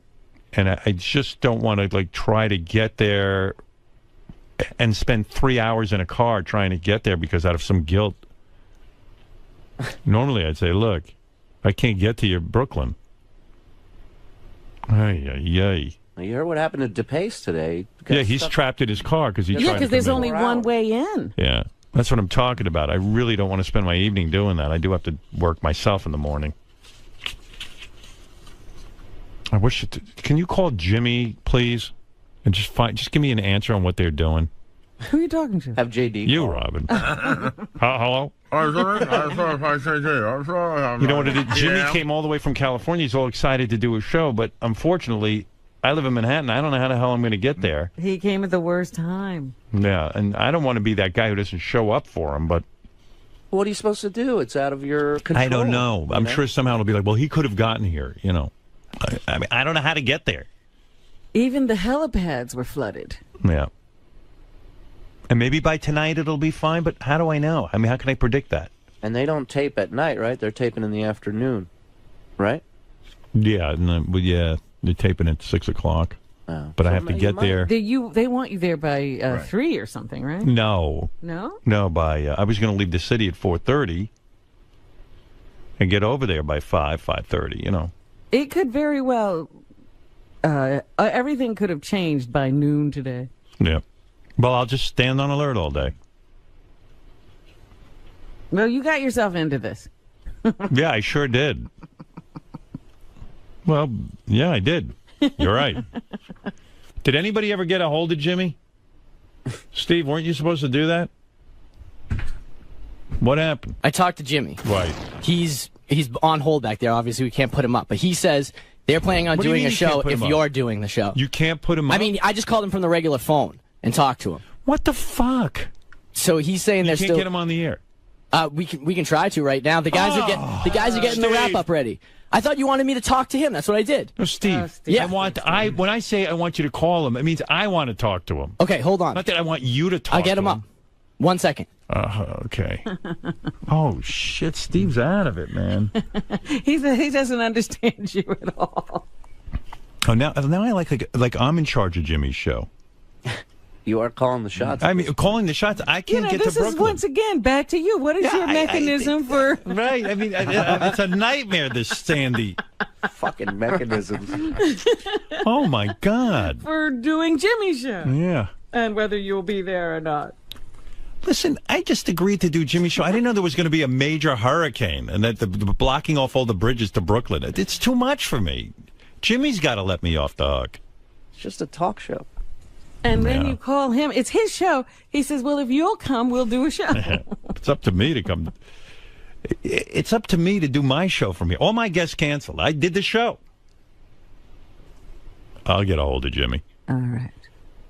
Well, Jimmy has a whole stash of bits from last night that he didn't get to do. You can play and those he has bits. the bits they were going to do tonight. Yeah, someone on a tricycle riding around in Brooklyn. Right. That's funny. Just do that. Run that for an hour. It's a 12 o'clock at midnight show. 3 people are up at that time of night. Oh, my God. Oh, there's Jimmy on the tricycle. This is so unbelievable, this mess that I'm in with this Sirius and just getting phone calls. That's crazy. It's a whole thing. This has been going on all morning. I got a headache. Steve, just give me a heads up. If you can't do it, you can't do it. I didn't know it's so complicated to get Jimmy on the phone. What's going on, JD? People are running around like crazy. Just give them another minute. Another minute? My stomach hurts. I'm going to throw up. What's the matter with you? What are you laughing about? What's funny? I mean, really, what the fuck? Have you not learned anything? What? Never mind. No, tell me what you're saying. No, I I was about to say whenever Steve told Jim McClure was like, fuck, I already set up for wrap up. So I don't care about wrap up. Take that whole thing off the air. Wrap up. Those two. But they're getting it done. Wrap up is canceled. How's that? Now can they get me the phone call? They're working on it. Just need another minute. Oh my God. I thought they should. Never mind. What? You thought what? I thought he could just call your cell and you put it on speaker. Oh wait, here's Jim. Yeah. What is it, Jim? What are you doing? Jimmy Kimmel. Oh, Jimmy. Look at how hard it is just to get a phone call. This is some operation. Hold on. What are you doing? Jimmy! I'm sorry I asked. I just want to get my situation settled. I don't want to walk around all day with this hanging over my head. Right, because now you don't know. Whoa, what's that? Oh, my God. You know, it's hard to deal with the uncertainty. I like that everyone that's not here is worried about wrap-up show. I don't give a fuck. I'm here. I'm doing a show. Wrap-up show. And Gary's going to phone it in? Yeah, he's running around his neighborhood looking for somebody with a phone line so he can be on an ISDN line. He couldn't have spent the night in the city and just been here. Hello, I need to call Jimmy Kimmel. And now because of him again and his bullshit, I gotta now. I can't get the phone call. I thought they had this all set up for me. Jimmy. Yeah. Oh, hey, Eureka. Magic. Oh, it sounds really good. How you doing? I'm doing good. It's just I'm worried about what's going to happen with the wrap-up show tonight. Well, obviously, Jimmy's on a cell phone, right, Jimmy? Right. Yeah. Hey, Jimmy, I'm just trying to figure out how to conduct my life. I'm assuming I can't get into Brooklyn because every bridge is shut off. Well, it is now, but it looks like it's pretty clear, doesn't it? Ronnie's telling me that it's not, and that... Well, they haven't opened the bridges yet. I mean, I don't know Ronnie also yesterday told you there was no way for him to sleep in the city. Yeah, no, I know. I mean, he's just looking to go home, so... Boy, Jimmy's connection is bad. I know. Yeah, that sucks. Yeah, I'm just on a cell phone. I'm in a hotel in Brooklyn. So are you feeling bad now or guilty because Letterman did his show and Fallon did his show, or is that screwing you up? Well, it doesn't really make any difference. I think I feel bad that 800 people had tickets last night and didn't get to see a show. I'm hoping to minimize that throughout the week. You know, I'm thinking about it. I mean, you're going to 11:30, which is going to be cool, but right now the show's on at midnight. Why are we busting our like? I'll try. I mean, like I could try to get to Brooklyn, but it might take me hours. Like I can't leave the city till about 4 o'clock or 4:30. Right. And then I could end up getting stuck for like 3 hours trying to cross the bridge. But really, why are we doing? I mean, I want to do the show. I'm not looking to get out of it, but I mean. What do you think, Ronnie? Why are you putting it off on me that I want to go home? Well, you tell me. You said I want to go home. I never said I wanted to go home. When did I say that? Yeah, but you're saying there's no way we'll be able to get across the bridge. Dude, they have all the bridges closed. So I have no control. It's 10 o'clock in the morning. I don't have control over that. But do you think later this afternoon they might open it? I don't know, just like you don't know. So do you mind hanging out in the city? We'll wait around and we'll see if we can do Jimmy's show. I never said anything of the sort that I was going home. Did Jimmy, the hell when do you need it? Like, when are you going to decide if you're doing a show? Well, we're doing the show. If you come, I mean, we're definitely going to do a show. So it sounds. I mean, we can push. What is your mechanism? If we need to, or whatever. No, you can't go any later. I got to work tomorrow morning. I know, but I'm just trying to be flexible. No, I mean, I would rather do it now, quite frankly. But let's get it over with. Is Jimmy already in Brooklyn? Yeah, Jimmy's in Brooklyn. Because he has to prove to his staff that he's one of them. He didn't want to stay in like a 5-star hotel while the rest of the staff is in a shithole. Oh, my God. Last night everyone was saying, we're going to die in the 3-star hotel. Yeah. Imagine that. What a disgrace. Imagine the newspaper. You read Jimmy Kimmel died in a 3-star hotel. Well, you know what I was thinking? Oh, well, all the expense. But now that I see what they've done, there's no expense. Can you guys... Oh, there's an expense, believe me. Wish you guys had done the show in Manhattan, then I could be there. Well... I know, we made a terrible mistake. Well, I'm just thinking, like... I just don't know what... I guess Ronnie, we're going to have to wait around all day. And, but then what if we can't get there? The thing is, there's no traffic outside. I mean, I don't think... If the bridge is open, you will not be stuck on it. I'm looking at it right now. But Jimmy, seriously, at what point are we going to decide whether you're... I mean, you must have some sort of... There has to be a time. There has to be a time where we decide whether the show is going on. The show must go on. No. See, I told you, I'm not going to get an answer, and then what am I supposed to do all day? I guess putting it on you, I think, Howard. And Howard's putting it on me. No, and I'm putting it on Jimmy. Jimmy, do what you normally do all day, and then if the bridge is open, come over here. And then aren't I screwing you up if the bridge is... Well, I guess it's not my fault. Well, what can you do if the bridge is closed? But what if the bridge is open, but it's like so limited, and then like it's like 3 hours to get there and 3 hours back? I'm fucked. Well, I mean, I think you can evaluate that situation. All right. I'll tell you what I'll do. I'm going to make my every effort to get there. How's that? That's all we can ask. All right. Thank you. And is Tracy Morgan there? Well, not right now, but I assume he'll be here. Ronnie's bummed out. Why? Because he has to stay? Because Ronnie knows it's going to be a bitch to get over to Brooklyn. He knows. I have no clue. I don't even know if we're going to get over the bridge. I had to talk my way over the bridge this morning. So, Ron, how are we going to tell Jimmy what to do? Because you are the driver, and you're the guy who's going to get me there. At what point should we... I guess we'll just hang out and we'll figure it out. Yeah, we got to figure... we got to wait and see if they open up the bridges. But the thing that scares me is because they don't want My opinion is they don't want people in the city right now. Right. Well, you'll be So leaving the city. Understood, Robbie, Yeah, but we got to gotta get come back. You know, I can't believe that Jimmy doesn't have the kind of pull where, you know, his guests are going to get a pass from the cops to go over the bridge. Jimmy has no pull. You know, He's on at 12 we at might night. have that, actually. When Jimmy gets on at 11:30, he'll have that kind of pull. Yeah, I'm sorry, but what are you going to do? You know, it's God's fault. I mean, I could be a douche and just say, hey, I can't get there. Fuck it. But I'm not going to do that to Jimmy. Jimmy's Well, a good man. I'm working on something to have somebody go with us that possibly could get us over the bridge if it's closed. Yeah, but I just want to make sure we can work on that, too. I just want to make sure we can get back. That's the problem. Well, if that same person is with You us, can room with Jimmy tonight. if that same person stays with us, which he's supposed to. Who do we know? Superman? No. Who is this? Giuliani. Giuliani's going to drive with us? No, we need someone with a badge. You know? All right. All right. You know, Ronnie, I understand. I'm making a joke. Physical reason. Shut up, Shuli, you imbecile. I'm sick of you. He's an already. imbecile. I'm sick of you. All right. Jimmy, we're We going will contact Ronnie, and we will figure it out. Yeah. Yeah, thanks. Don't go out of your way to figure it out, Ronnie. I was so jealous. I wish I had been booked for Monday night. Right. Why doesn't he change you tomorrow night with Letterman? What a great show that would be. Yeah, get Letterman tonight. No, the two of you together. Well, what do you mean? You and Letterman tomorrow night. Nah, Jimmy's so hard for Letterman. He wants to have the whole time with him. He doesn't want me interrupting his date. That's that would be great. You and him And you together. know what kills me, Jimmy? All the publicity you do, you talk about like, oh my God, I can't believe I'm going to interview Dave. I'm going to interview Dave. I'm more of a fucking hero to you than Dave. That's true, but these people don't want to talk about you. They want to talk about Dave. The New York Magazine did a big article on Jimmy, and it was like, oh my God, you would think like Jimmy beats off to Dave every minute. And I don't even think Dave is that much of a hero to Jimmy. It's just become this thing. I mean, It actually is true.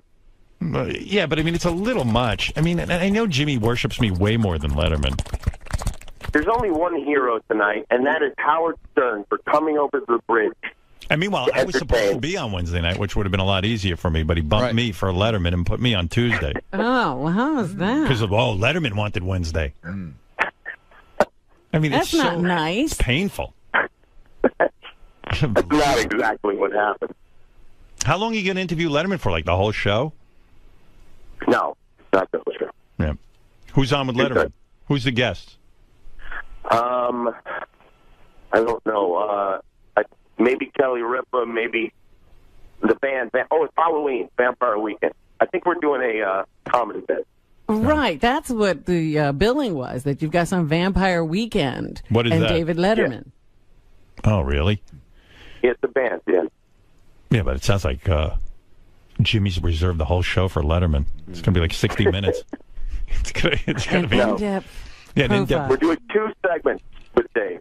You should do the monologue together. Do dueling monologues, and then like have like a banjo player, and then do a joke, and then Dave does a joke.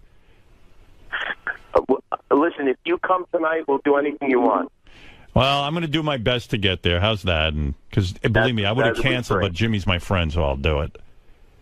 Thank you. I Yeah. appreciate it. All right. You think there'll be an audience there? Probably not, right? Oh, yeah, there'll be an audience there. Yeah, I don't care if there is one. I prefer them not being there. Marianne from Brooklyn will be there. Yeah, but I really prefer them not being there. Marianne's there right now. Yeah. Yeah, we'll You have know an what you should audience. do when Letterman comes on? Bring out a bed and an intern. What a bit that'd be. You'll go down in fucking late night history. See, Say, Dave, I told you should be there. Yeah. Dave, you know, we know you're miserable. You haven't been able to bang any interns since you got caught. So tonight, here's a bed and here's an intern. You have a blast. Want to make it feel like you're at home. Yeah. Are you even going to bring that up, Jimmy? What? No, of course not. What the hell am I What kind of turning interview is that?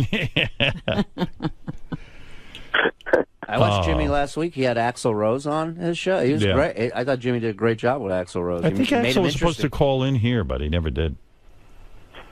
I talked to him about calling in here. He apparently enjoyed his last experience talking to you. He did, right? Yeah. I don't even know if he remembers his last Yeah, I don't even. In fact, I don't even remember him. He called in. Yeah, once with someone else. There were 2 guys in a hotel room. Yeah, they had a bunch And of one of chicks. them was Axl Rose. Yeah, and he was dating that model, whatever her name was. He's not a big fan of Stephanie Slash, Seymour. I'll tell you that. No, oh, you asked him? Yeah. Yeah, I know he hates him. Slash. It was a good interview. Yeah, I would love to go do Jimmy's show tonight. Okay, listen, I'm going to do my best. At what time? Like, I guess at some point I'm going to have to call you if it's like 2:00 and the bridge is still closed. We're going to bail, I guess. All right, we'll figure it out. All right. You don't We think can you heal could get the city across the together. bridge? Wait, what did Jimmy say? I said we can heal the city together. All right. Jimmy's getting married, by the way. Wow. It's always something. He's always up to something. Big And wedding. what is with the big weight loss? Is that for the wedding pictures? Nah, he's just trying to get healthy. A lot of times, women do that. They get skinny for the wedding pictures. No, he's being skinny just in general. You're sure about Yeah, that? I He's know. not going to plump up again after? Did you have some sort of health scare? Some doctor told you you're going to Is have a that heart right? attack or something? It wasn't really a scare. I just made it. I don't. Really more than anything, I bought a scale and I started weighing myself, and I became obsessed with weighing myself. Right. And that's really all there is to it. Yeah, he's not fun to eat with anymore because I go to dinner with him and orders a sensible dinner. It used to be more fun. Right. Yeah. Now it's like, oh, wow. Hey, Jimmy, you want to get dessert? No, just some fruits. Well, listen, between you and Beth and Molly, I'm the only glutton in the bunch, and it's embarrassing. Listen to Jimmy's phone. I think the storm's coming back. What kind of phone is that? I don't know. It's an iPhone. Wow. Awful. You got Verizon or... I love that you blame me for this phone. It's your connection. No. I'm hearing an echo. Yeah, it might be our connection, actually. Who Probably knows is, what's though. going on with, what happened yesterday? Steve Brandano hooked it up. Do you want me to do a whole pre-interview? Because your organization keeps hocking me for a pre-interview. And I'll be honest with you. I'm not planning on talking about anything. I think we should just have a conversation. I leave that up to you. If you want it, you can have it. If not, don't worry about it. Yeah, I don't even know what... I mean, if you want me to have one, I'll have one. But it just seems like a royal pain in the ass. When I get there, they can pre-interview me. Yeah, that's fine. Yeah. I mean, you know stuff about it. Ask me some stuff when I'm sitting there. What do you want to know? Yeah, what do you want to know? That's a good question, Robin. What do you want to know? Mostly I want to know if you're coming or not. That's a good question. I want to know if I'm coming or not. Boy, Jimmy's marrying... You have no idea. Jimmy's marrying a great Panic girl. You've thrown everyone into. What panic? Everyone's listening to every word you say yesterday, all day this morning. Howard says he might not come. He's hedging. We don't know. I'm not hedging. I'm saying I might not be able to get there if the bridge is closed. What am I supposed to swim? That's what I said to these people. What is he supposed to swim? Did you hear Dave Letterman on our show yesterday talking about you? Letterman on your show? Yeah. No. Yeah, he was on the ISDN line. Evil Dave. Evil Dave, yeah. He was talking about you. He says he didn't want to do your show. I don't know if my producers are listening, but it might be a good idea if Evil Dave called our segment producer, Ken Crosby, and fucked with him. Right. Jimmy's marrying a great girl named Molly. Yeah. Hot. Forget hot. She's a wonderful, funny woman. I'm very happy for this couple. A super... Molly, Howard says you're not hot. I said she's... that's not true. Oh, wow. How dare you? I said she's hot, but forget about hot. She's a terrific girl. Oh, that's mean. I'm just starting trouble. Better. Well, I'm going to make every effort to get over there. Me too. And Ronnie, too. That's very nice of you. I'll take Ronnie if I have to. Yeah, the star of Cougar Town is going to be there as well. I'm more than happy to settle for Ricky, man. All right, James. All right, thank you so much. I know it's a pain in the ass. No. I listen, I'm going to make every effort. If it's closed, then I'm not coming. That's it. Otherwise, I'm there. All right, pray for rain. Later. Bye-bye. Bye, Jimmy. Jimmy Kimmel. All right. So the answer is, Ronnie, we got to hang out all day. Under better conditions, I would have gone with you. Yeah, I know. Of course you would have. Yeah. Under better conditions, I would go. Yeah. I'm sorry, Ron. I don't know what to tell you. No, what are you Gotta gonna tell drag you into it. I'm dragging you into this. I need you. I know. Hey. So we'll hang out today. All right. Well, maybe we'll go over to the psychiatrist. I'll talk to him. I missed the psychiatrist yesterday because I released Ronnie.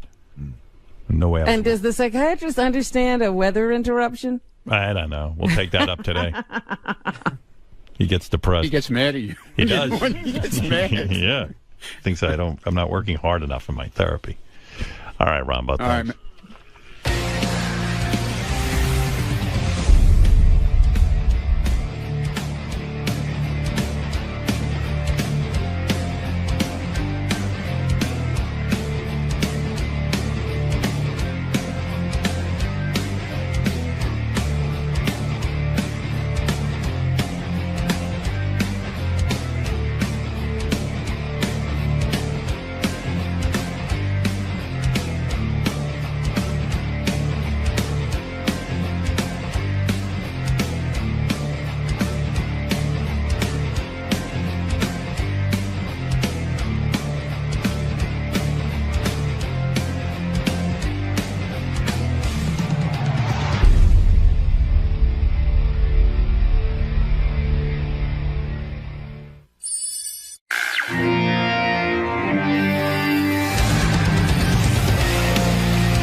Good morning, everybody. And we are here live at Sirius XM.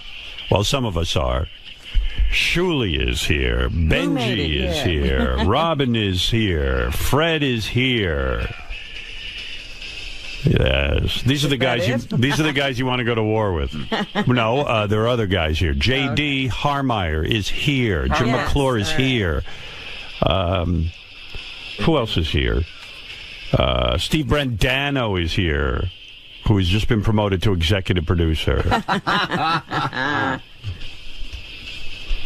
Ganji here, oddly enough. He's running the whole show by himself, practically. You know, it's so weird. So many people around here were offered a hotel room to stay in and do this show, and for the life of me, I don't understand why they... Gary was like, well, I have to be with my family. I have to protect my house. And how are you protecting your house exactly? That's why I kept asking that question. How are you going to protect the house? Such a pussy. I could turn on the generator. And I love all the people who write me in the email. You know, you're very mean to Gary. It's like, well, yeah, you're probably going nowhere in life, too. You know what I mean? You're probably a loser, too. I just don't have that mentality. Yeah, Gary called me last night, you know, in the middle of the storm, big storm. And he says, what is the mechanism by which you are coming in? What mechanism will help you to determine when you are coming in? I said, what mechanism? What mechanism will determine when I'm coming in? Wow. I said, here's the mechanism, Gary. I'm going to get up tomorrow. And if the world's still here. If the world's here, I'm going to go over to Sirius and do a radio show. I don't know. That's my mechanism. Well, he was asking me again, what mechanism is he using? Right. To determine. You know, and I was just like, I don't know how to answer that question. Well, I'm not your daddy. I mean, what do you want me to do? I told you, take a hotel room in the city and be here. That's what my father taught me. My father made it into work no matter what. Well, I used to work in hospitals. There was no such thing as, you just don't come in. I mean, Doug Goodstein hasn't been here for 2 days. That is one dude. If I'm ever in a war, that's the one dude. With him. Yeah, I'd rather be against him. He has got to be the biggest fucking pussy on 2 feet. He's and I'm not. France. I mean, yesterday there was absolutely no issue with getting in and out of the city. Well, how would he know that, Bull? Well, there's no guarantees in life, but there was nothing happening. But the offices were closed. Yeah. But they were told to stay home because the offices are closed. Not our offices. In Demand. I don't know where In Demand offices are. Maybe they're downtown. That's not where he works. No, he works here, and I'm here, and everybody else is here. I don't know. Everyone's so fucked up with the work. It's crazy. Well, these guys aren't even of the generation I'm talking about, but, they give seminars now to teach people how to talk to the new generation because you just can't say, go do this. No, they don't know from that. Well, like Scott the engineer hasn't been here in 2 days, and that was going to happen. I mean, you just know. I remember 9/11. Yeah. And, I went home with Scott. Yeah. And I looked at Scott at some point in the evening. I said, he'll never get to work tomorrow. Right. I got to get out of here. Right, he doesn't even consider it. And so I spent 2 hours finding my way through the streets to get home so I could go to work on my own in the morning. Exactly. Tim Sabian's here. Jim McClure is here. I mean, you know, these guys, they know that someone's got to put the show on. Someone had to be here. I had my ISDN line set up last night as well and made contingency plans. And I said, if I can't get in, I'll do it on the ISDN line. I don't know. I just don't get it. Well, when I, started to have this problem, I immediately said, get that ISDN line working and make sure it works. There you go. There you go. That's it. Woman hasn't missed a day. I mean, Robin's here, whether there's illness, I don't know. Somehow she does it. Yeah, I don't know how many other people would do that. I've limped in. I've crawled. Yeah, I mean, I've seen her. It's a job. Not fun all the time, but it's a job. You do it. You could chop your head off, you'd still be doing it. I could chop Robin's head off and she'd still be at work. Yeah. Well, I have to go home. I mean, why? What are you going to do? Oh, if a tree falls on the house, if the tree falls on the house, I mean, if the tree falls on the house... What are you going to do? He really thinks he can get a tree off a house? There are people who could help me. And then I can patch up the hole. Yeah, like, okay. I got a top. It's Armageddon. What do you think's happening? No, this morning I'm listening to, people having been killed by tree limbs. There we go. And Gary's going to go out and fight one. Right. Well, I'm fighting. Well, he's got those beaver teeth. No, I mean, I love people's email, too. I'm a big fan, but you are being a huge dick about Gary. If you cared about Gary and his family, you wouldn't be such a condescending asshole. I can guarantee you the guy who wrote this letter, at best, is a part-time worker at McDonald's. I guarantee it. You trust me, you do not get anywhere with that attitude. You said Gary is deserting the show. I didn't say that. Never did you say that. You're such a miserable person that you have no understanding. This is a guy who is definitely coddled by his mother. You have no understanding that people's families are more important than work. I didn't say... You don't bring the family to New York. Yeah, right. Keep your family safe. And go out and slay the tiger. Most people care about their homes and family. Well, what am I going to do? Am I going to rebuild my home? What am I, Amish? This guy wrote, Gary's a dumbass. I've been through 3 hurricanes in which the eye passed over my head. The only reason I stayed was because I had no homeowner's insurance and nowhere else to go. Gary, listen to Boff. You can rebuild a house, but you can't replace your life or the lives that you care about. Being 10 stories up in New York City would be a smarter thing to do.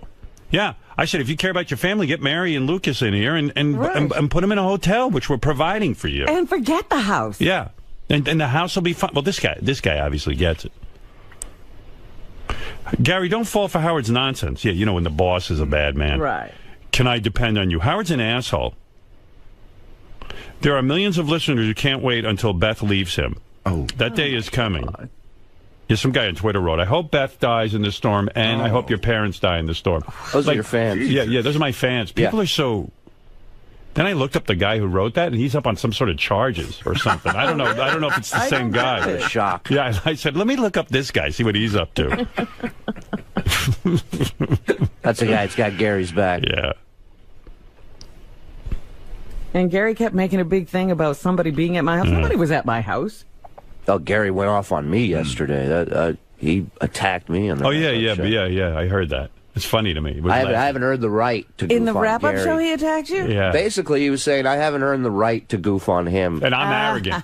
And in reality, he's really pissed at you. Right. And he doesn't have the cojones to come after you. Right. So he's going to go after me of course. for doing my job. Right. Which is entertaining you, as far as I'm concerned. Exactly. You're my audience. Exactly. In the meantime, Gary, you should fire anybody who goes along with Howard's "Can I depend on you" nonsense. Gary should fire him? Yeah. Mm-hmm. Quit being an asshole, Howard. This is a huge storm. Wall Street shut down. All schools in New Jersey are closed. Tons of other businesses are closed or workers are working from home. Give Techno Beaver a break. It's fine. I told him, go home. What do you want from me? He wants to be home with his family in case of emergency. Doug Goodson be holed up with that family for like He doesn't even give a second thought about coming in. You I'm know what sorry. he's doing. He's watching TV. Yeah, I mean, what is he doing? Games. Yeah, what is Doug Goodstein doing? There's no protecting the family going on. He's running around with those bug eyes of his, taking fucking pictures. Yeah, he's probably photographing or recording the storm. Putting all those precious baby clothes in a higher ground. So Yeah, I'll tell you what it is. He doesn't want to miss the storm. He's like having fun in the storm. Yeah, he's taking the photos. Yeah, taking rainbows. I know exactly what the fuck this guy's doing. And it's fine. I'm not telling anyone to come into work, because God forbid you tell someone to come into work, then they sue you because you put them in danger. I don't give a shit if anybody showed up for work. This is what set off the firestorm. All I said is, I'm coming into work. Oh, Wolf is coming into work, but what if Mary gets hit by a tree? I said, I don't know what to tell you. I'm coming into work. You can come in or not. Last night I'm on the phone with him again. What is the mechanism about what you're going to decide? I think that's the most beautiful sentence. What is the mechanism I've ever heard? Yeah, and I was just like, I don't know, Gary. And then he said to me, well, what he was saying is, what is my mechanism for coming into work? I said, Gary, don't come in. You know what it was? It was, where's your cutoff switch? Yeah, and I said, Beth said to me, why don't you stay home and take a day off? I go, because, hey, I'm supposed to be here. There's no reason I shouldn't try. I'll do my best. I said to Gary, I think you should stay in the city if you want to be in at work. No, I got to be home with Mary. Fuck you. You're an asshole. I go, no. I said, if you want to be here, we have a hotel for you. If you don't, go home. Why is that an angry boss? It was so crazy. But you're making me feel stupid and guilty. I go, well, that's your problem. I didn't tell you to do anything. You're goofing on me. Yeah, I'm goofing on him somehow. And whoever's not here, you're going to goof on. I'm not goofing on you. It's like, how dare you put me up in a hotel? Gee, I'm sorry. Don't provide for me. Well, what about my family? Put them in the hotel. Yeah. I can't do that. We can't leave our house. You have staff. Why am I being attacked? You asked me what you should do. I don't do anything. Stay home. I don't have the. I mean, I'm getting attacked by this fucking beaver face prick.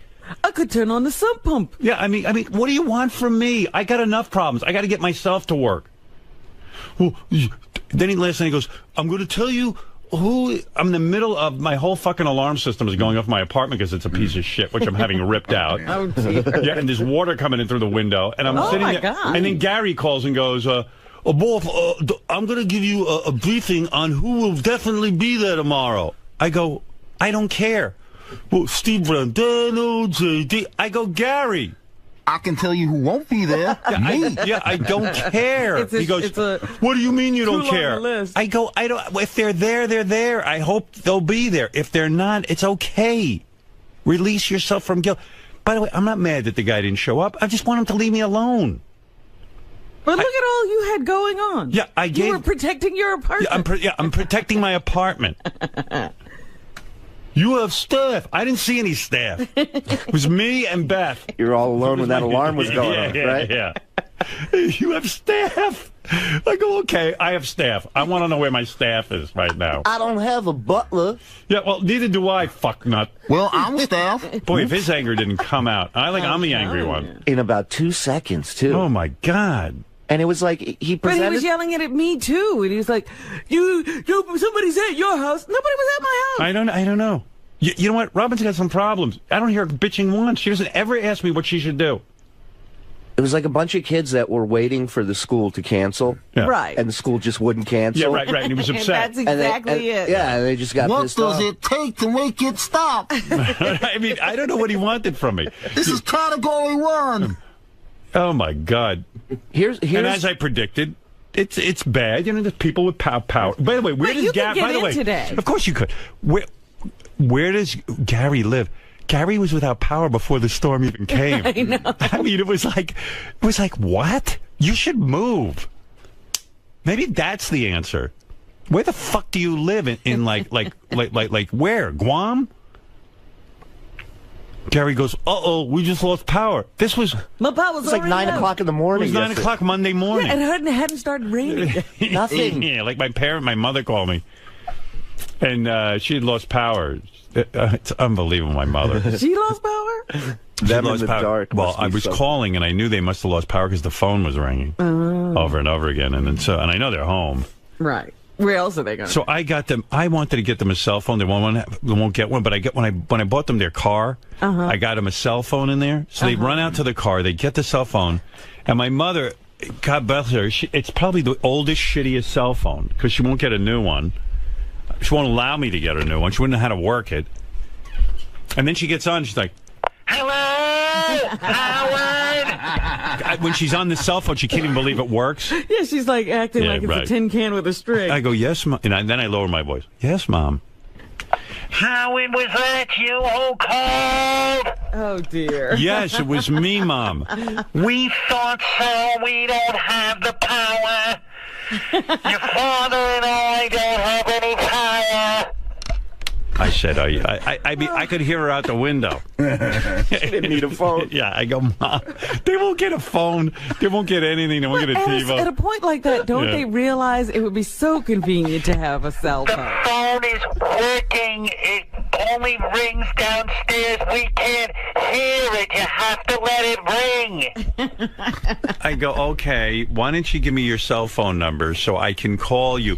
No, don't call us. Yeah, we don't want the power to run down on the phone. We're going to turn it off. We'll use it to call you. Oh, my goodness. All hell was breaking loose. I said, okay, whatever. I don't know what to do. So my head's spinning, and I'm worried about my parents, and I'm worried about this. And then Gary gets on with me. I'm going to give you a list of who is going to be present. It gets all official. It's mechanism time. Yeah, I'm like, Gary, what do you think I'm going to do with that information? Really analyze it. Don't you want to know who's going to be there? I'm like, no, not really. But don't you need to know? He was like fucking in a panic. Like, don't you need to know? And I go, no, Gary, I don't. I said, please don't worry about it. I said, you're home, relax. Keep your family safe, and if a tree falls, be sure to chop it down. Meanwhile, I was thinking about Gary. Meanwhile, so worried about his family being safe. He's got this big fucking trampoline in the backyard. Yeah, he wouldn't move. And on the news last night, there was some idiot with a trampoline in his backyard that, of course, became like a missile. Right. Because the trampoline was airborne. Yeah. And, of course, it goes into his neighbor's house. That's what I said to Gary yesterday. I said, he's talking about, you were talking about it hitting his house. Yeah. I was like, what about your neighbor? Oh, forget it. So then I'm like, and then this one guy's trampoline ended up in the phone wires. That was in Staten Island. Yeah, took out the phones. Yeah. A trampoline. A giant trampoline. It's just hung on telephone on all the electrical wires. I'm on the trampoline. And that's why they don't have any power. Yeah. Yeah, and he's all worried about his family. I said, take in your fucking trampoline. That he doesn't do. I took in my lunches. Quit being an asshole, Howard. This is a huge storm. Wall Street shut down. All the schools in New Jersey are closed. Tons of other businesses are closed. Or workers are working from home. Give Techno Beaver a break. I gave him a break. I don't know what he wanted from me. He was bothering me. He had his choice. Stay in the city or go home. And I didn't bust his balls at all. I just said to him, can I depend on you to be here? And he said, ooh. I mean, I don't know. What am I supposed to word it? You're saying something else. Well, that's the thing. I think in his mind, if you would have just said, are you going to be in tomorrow? Yeah, well, I'm sorry. I don't talk the way he wants me to. That's not your mechanism. And why get mad if it's just the same question, just directed in a different way? I've been a listener for 20 years. This is the first time I've been compelled to write. Howard and Robin were totally out of line the way they spoke to Gary, another guy who was coddled. Guarantee you this guy doesn't have a good job. I guarantee you. Grown up in my home. This is a guy who's very satisfied working like a dog for some asshole and takes off whatever day he can get off. Howard denied that. I'll tell you how my father got his job. My father was a radio engineer, which was an okay job. Wasn't great. Back in those days, it was, listen, he made a great living for a guy, who grew up poor. And my father never missed a day of work. But this is what I grew up with. If he was being paid that day, he showed up. I mean, my mother would go crazy in blizzards. Remember when we used to have blizzards? Sure. My father would somehow get in. Well, he worked for a guy named Fortune Pope. And Fortune Pope was a guy who owned radio stations, very wealthy man. I think he owned the National Enquirer at the time, or he owned all kinds of things. Very wealthy man, Fortune Pope. And my father was a lowly engineer. And one day, this Fortune Pope calls my father, and he figures, uh-oh, I'm in trouble. This guy, Fortune Pope. You never get to talk to Fortune Pope. Right. Why is he? No one talks to him. He goes, what's your name again? Stern, right? And my father goes, yes. He goes, he goes, you never miss a day, do you? He goes, and then very contrite, your dad. And then the fortune teller goes, where are you from? Dracula? Pennsylvania. Yeah, right. No. So he says to my father, you're a union guy, right? He goes, my father goes, yes, I'm in NABIT. He goes, I've never had a union guy who didn't play, like you work too hard. These other guys, they don't, he goes, I don't know what you're talking about. He says, Mr. Pope, I'm very honored to work for you, you know. He says, I tell you what, I like you. He says, I got a recording studio. It's not doing much of anything. I got nobody to run it. I want you to run it. I want you to be the... My father goes, I don't want to lose my place in the union. Pope liked my father so much just because the guy showed up every day. He says to him, I'll keep you in the union. I want you to run this recording studio for me. So he says, really? So, okay. My father goes, and he goes every day, and he's there, you know, working his ass off. Good day's work. Pope comes to him and says, wow, you're doing some job. And you want to own the recording studio? My father goes, oh, my God. My father never owned anything. Wasn't a businessman. Didn't know what. Yeah, he let my father and the couple of guys who worked the recording studio buy it from him. So they'd have their own business. And we even kept my father, I think, for a while in the union to make sure that he wouldn't lose his benefits. Mm-hmm. However it worked back then. My father put in a certain amount of hours as a recording engineer and as a radio engineer. And then eventually my father left the union and became the president of his own business and had the largest recording studio in Manhattan. That's how it works. That's it. You want this? Everyone goes, you're so fucking lucky. It's not luck. There's no luck. It's not luck. It's hard work. Even people who look at us now don't know what we did to get here. Oh, people have no and they all fucking want to clue. be here. Oh, yeah. Well, now, yeah, this looks like fun. It's easy now. You got it made. You got staff. I didn't have any staff. There were plenty of times we didn't have staff. When I worked in Detroit, and I'm sitting there and shoveling the snow off my car, 8 feet of snow off my car so I can drive down that treacherous highway to get to this dumb radio station that no one was listening to anyway, but it was my job, and I got there. That's it. That's what put food on the table, was my career. What type of mechanism will you be using? Type of mechanism? What type of mechanism does he use? I don't know. I don't know what his mechanism is.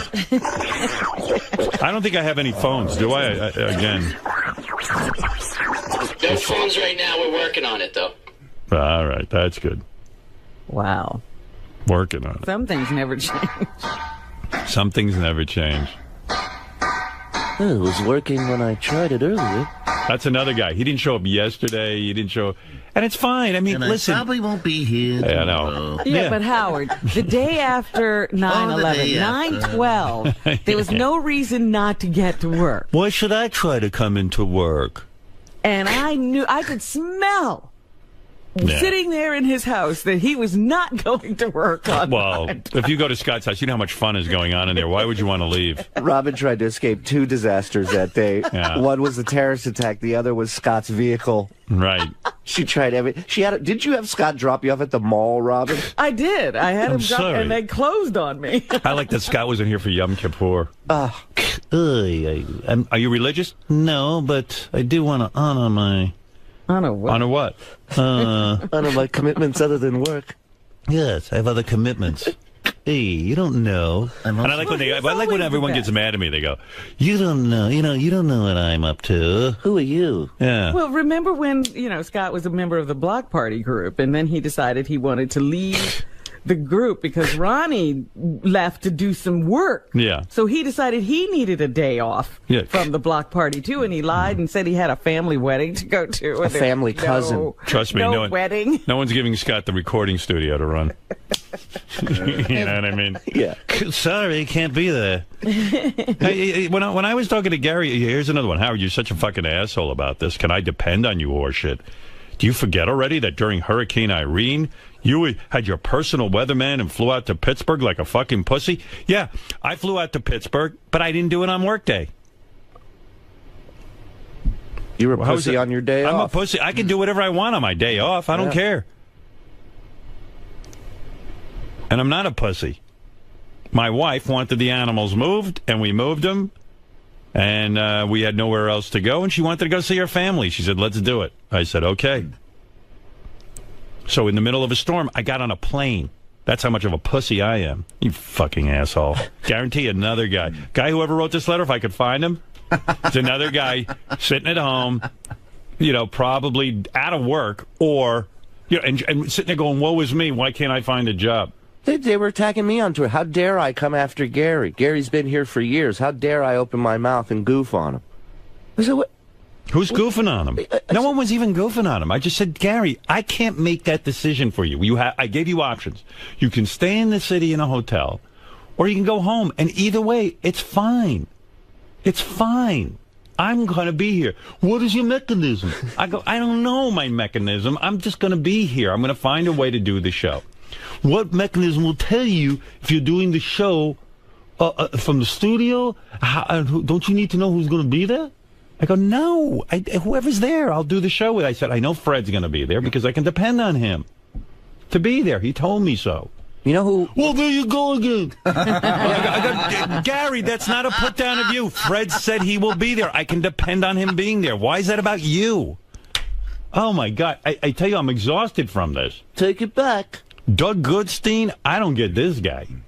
I don't know what his story is, but fine. He wants to stay home. Stay home. Scott, the engineer, wants to stay home. Stay fucking home. I don't care. We'll get in on I might as well take off Wednesday. They took off Monday and Tuesday. What's the point? Oh, we'll get the whole week. Well, I know Governor Chris Christie wants us to stay off the road, so Governor Chris Christie, I want to look like him. Round. He's going to reschedule Halloween. I mean, it was amazing. I can't even believe the show's up and running without Scott being here. 2 days, and the show sounds as good as it ever sounded. Go figure. How do we do it?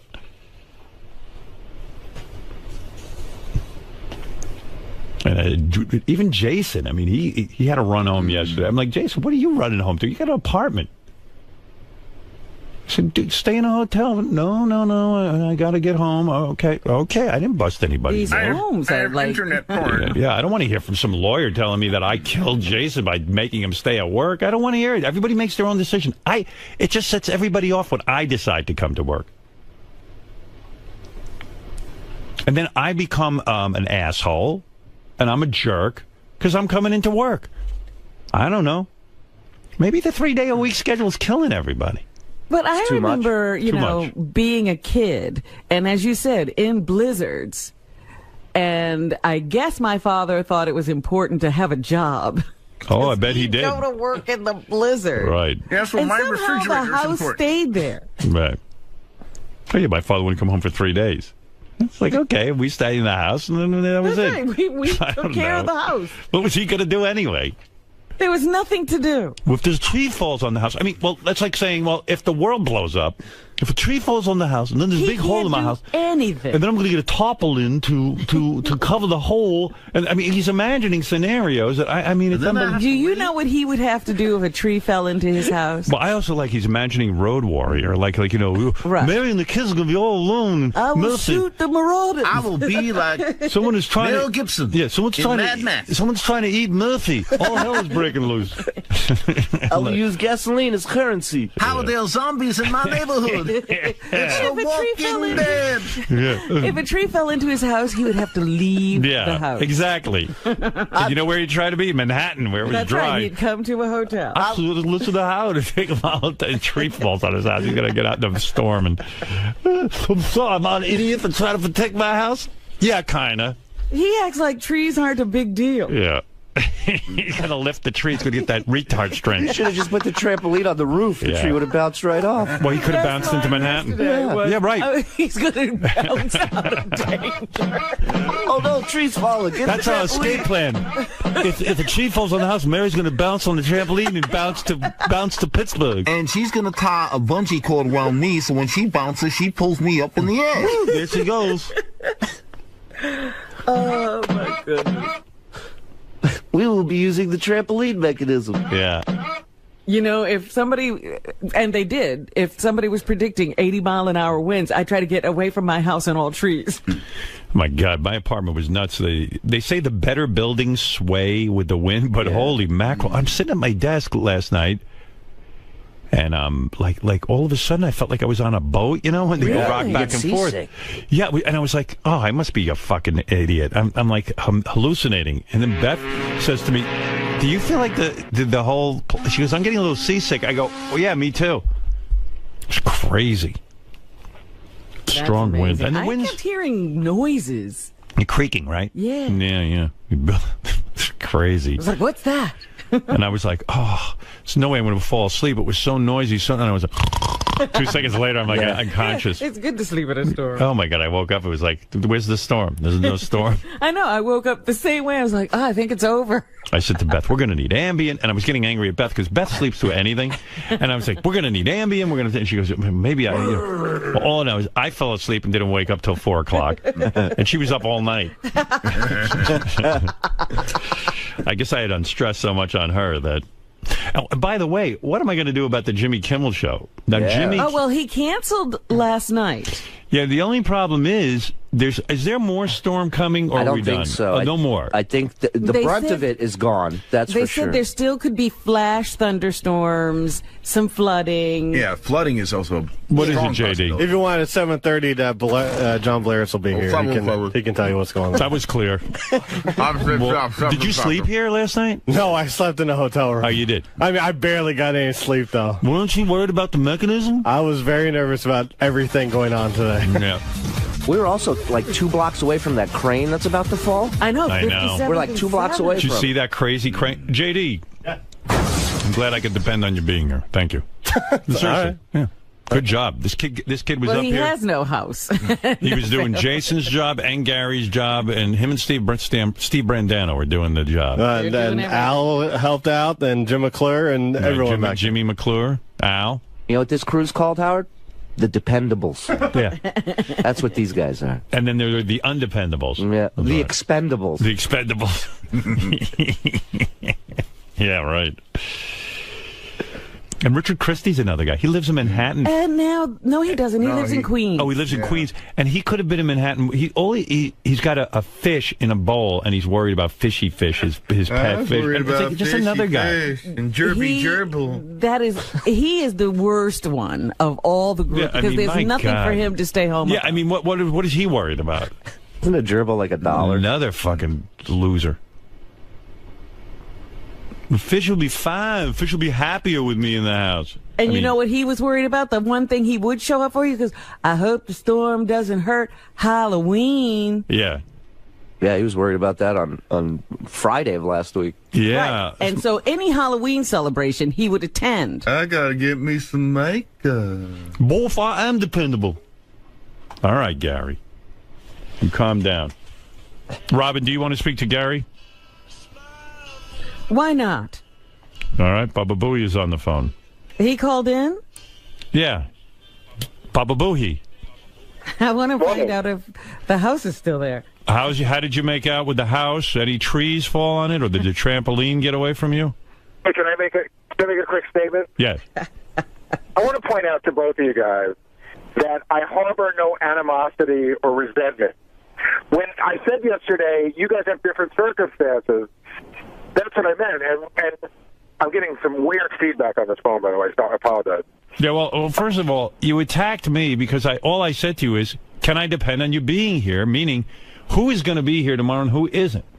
Well, and then you went into a long, and I don't want to rehash it, but you went into a long, vicious attack about my lifestyle, how I have more than you. No, it's not about how it was. And it was just like, hey, Gary, I just said to you, look, if you want to stay in the city with your family or alone, there's an option. We have a hotel room for you. I found myself to be very accommodating.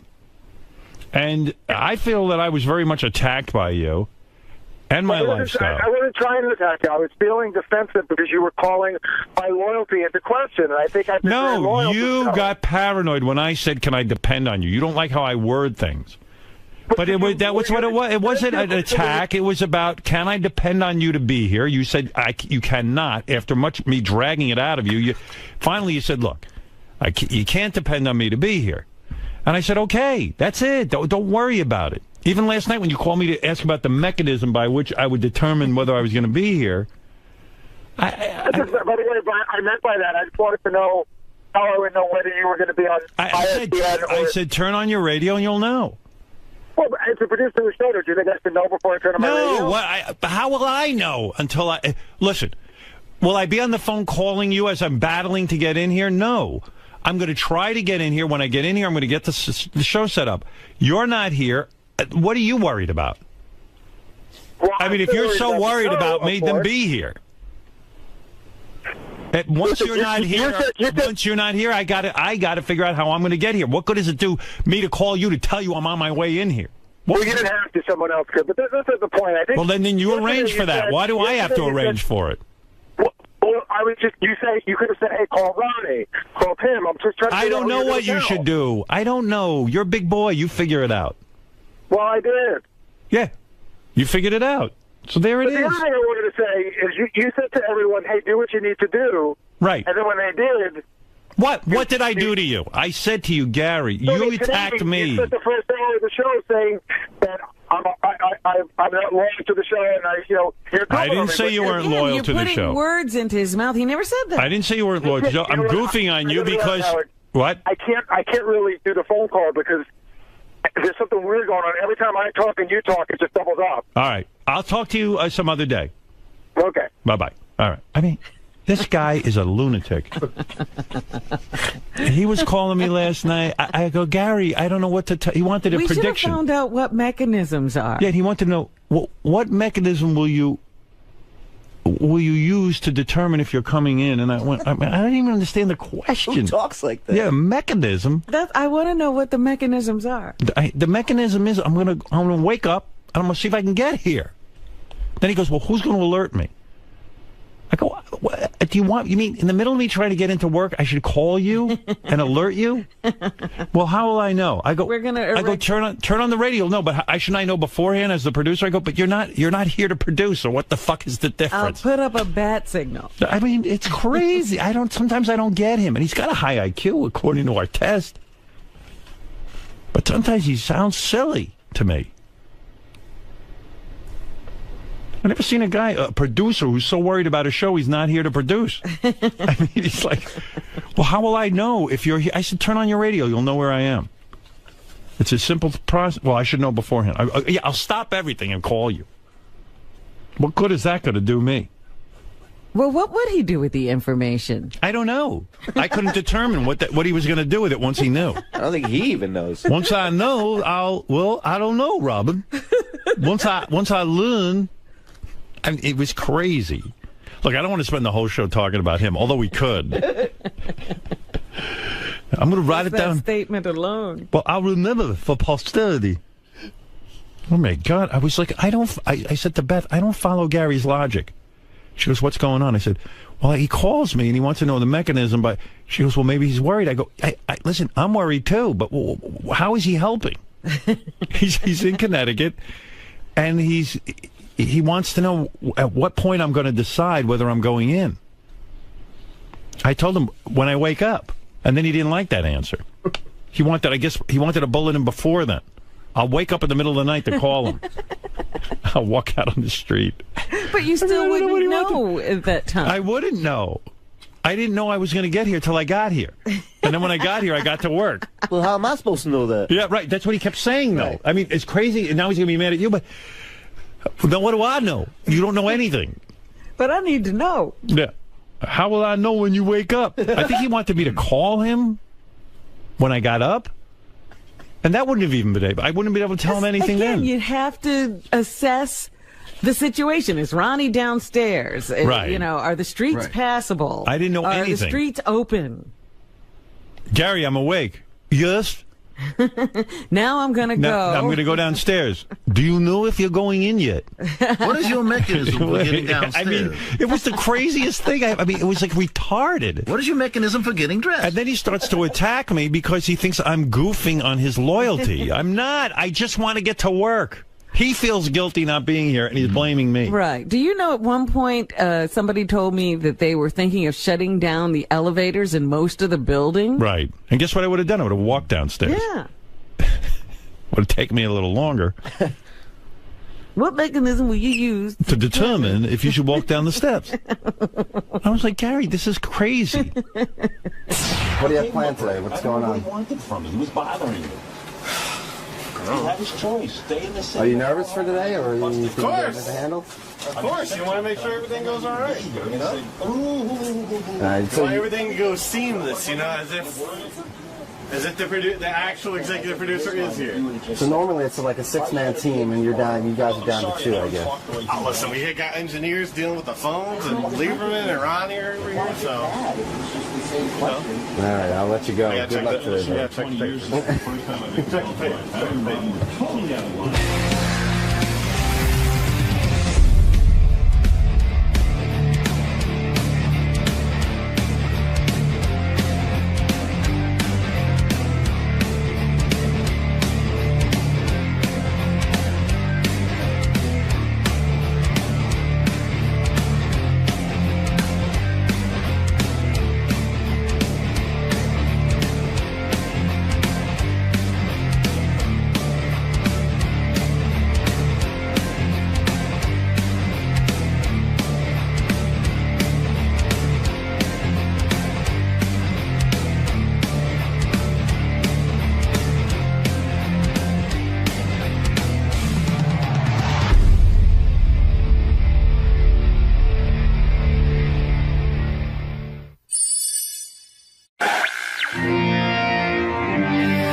I'm tired. I got up at 3 in the morning. I had done the Jimmy Kimmel show last night. And I saw you. Yes, getting down to Brooklyn.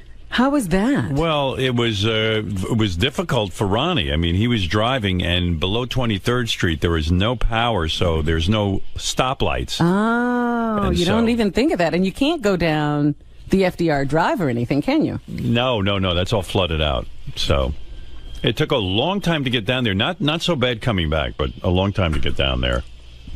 Yeah, I guess everybody who stayed, was trying to get home or something. But there was a full house in Brooklyn, and I was I saw that. I was amazed. Yeah, it was a lot of people. It was a lot of fun. It was good to see Jimmy. And maybe all those people were going to the show. It looked like a packed house. It sure did. And, I went down there and yapped away. I hate doing those appearances. I just wanted to show Jimmy that I cared about him. Yeah. Because, he always does our show, and I really do adore the guy personally, and I didn't want to be a dick, so when he asked me... he didn't seem to want to show all of his affection for you. I was a little surprised at that. I don't know that I gave him much opportunity for that. I mean, he should have embraced you and given you a soul kiss or something. Listen, I'm not fucking him. I'm just his friend. But... it was fine. And then Tracy was there, Tracy Morgan, good to see him. Yeah, he was funny. I watched the whole thing because you were staying. Oh, when he hugs you, he hugs me so hard, I thought my ribs were going to break. Oh, no, he's one of those? Yeah. It's an angry hug. It's a very enthusiastic. And Tracy was like, I'm coming on the show. Did you see him before? No, I saw him after because we walked out. He goes, I'm coming on the show. Oh, okay. Kind of like, do you want me on the show? But he says, I'm coming on. I said, anytime you want, come on the show. I love when you come. We love it when you're here. Yeah.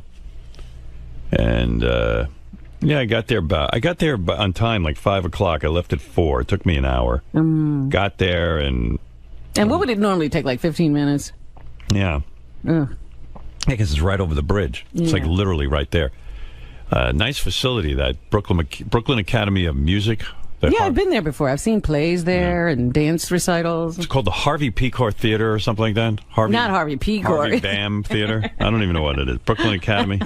What is it? Harvey something. Harvey. What is it called, Robin?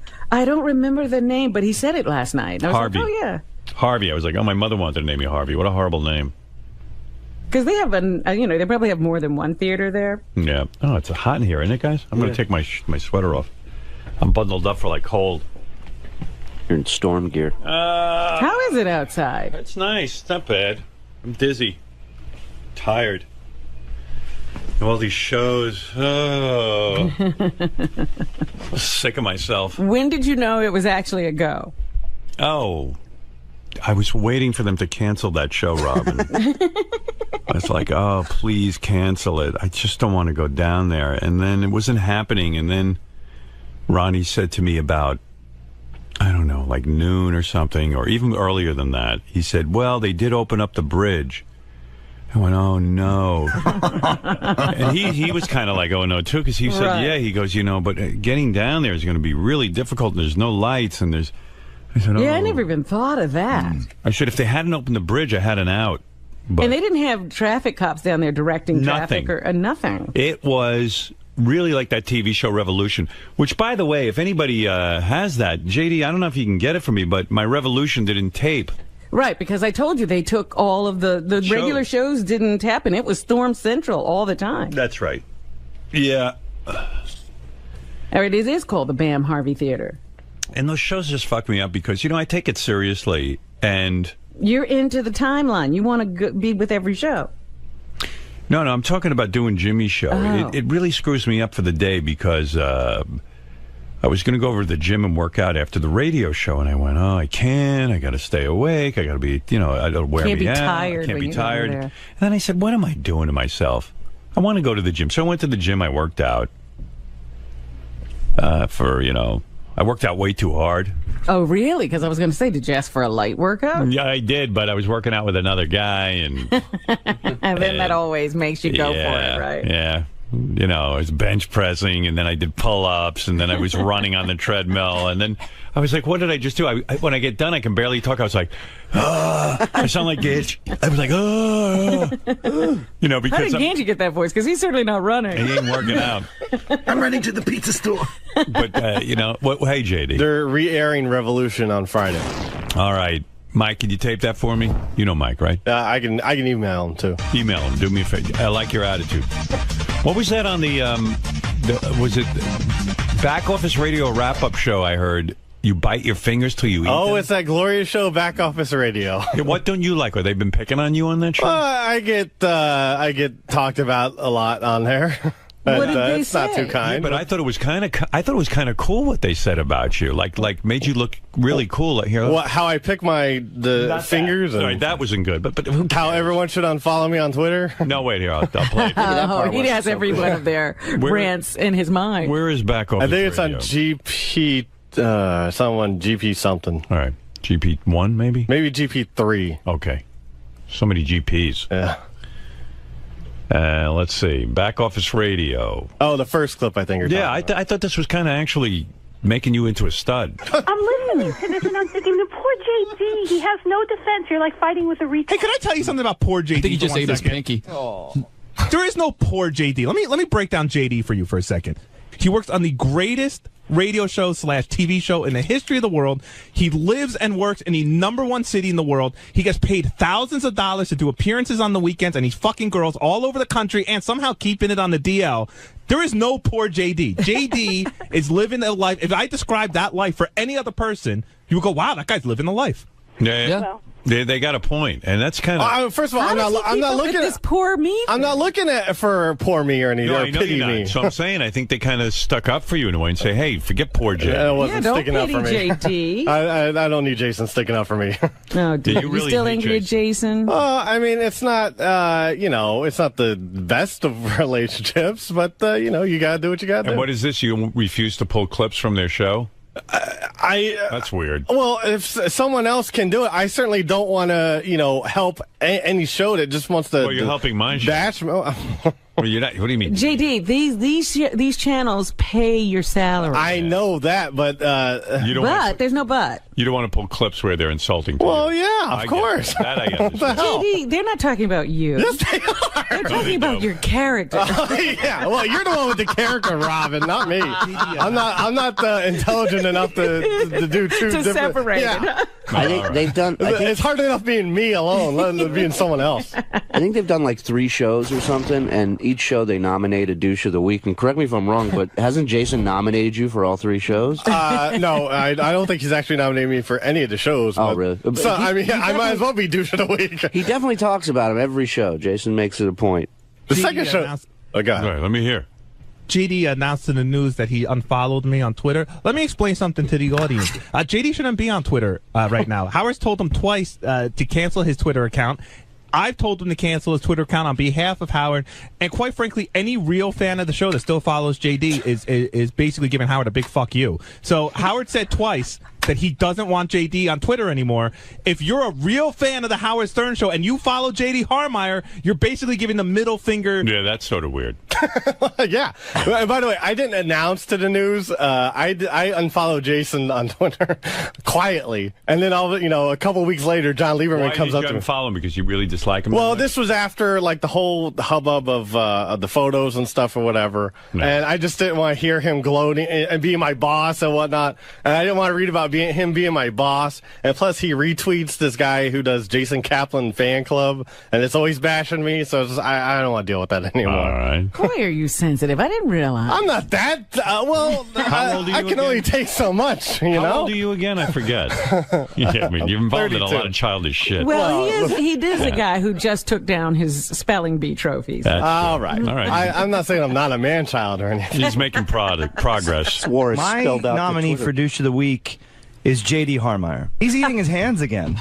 Yeah. You remember when he's chewing on his fingers and you can see. Yeah. What is the whole show bashing you? I mean, it's a lot. You're a douche because you eat your fingers? That's what I told Teddy. Not a douche, you're a troubled guy. I You're know. Not a douche. This is a really behind-the-scenes show. Yeah, it's a little inside. It's very inside. Yeah. I want it to be more outside. So when you get nervous, you start to chew on your fingers? Yeah, it's a thing. Yeah, I know a lot of people who do that. And you bleed, you get sometimes, yes. Yeah, you're gross. Yeah, thanks, Robin. You're not a douche, you're gross. Big help. Yeah, right. Yeah. That's not a douche. I think you guys are incorrect. Yeah, let's get that right. He's gross, not douche. Nominate him for gross of the week. All right. I don't need that either. Well, I love you. Oh, I love you too. Thank you. By the way, and thank you for putting. Why are you laughing? I think I know what you're about to go. Thank you. If I say something nice about you, you laugh and you get upset. I get very nervous with that sort of stuff. Look at me and don't laugh. Okay. Let me see you close your mouth.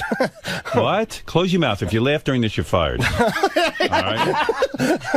Stop it. Close your mouth. Close your mouth and stop laughing. Get it all out now. All right. Nothing funny. Look, I want to thank you. What are you doing?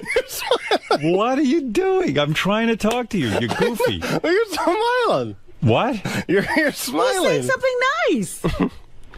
You can do this, JD. I want to say thank you.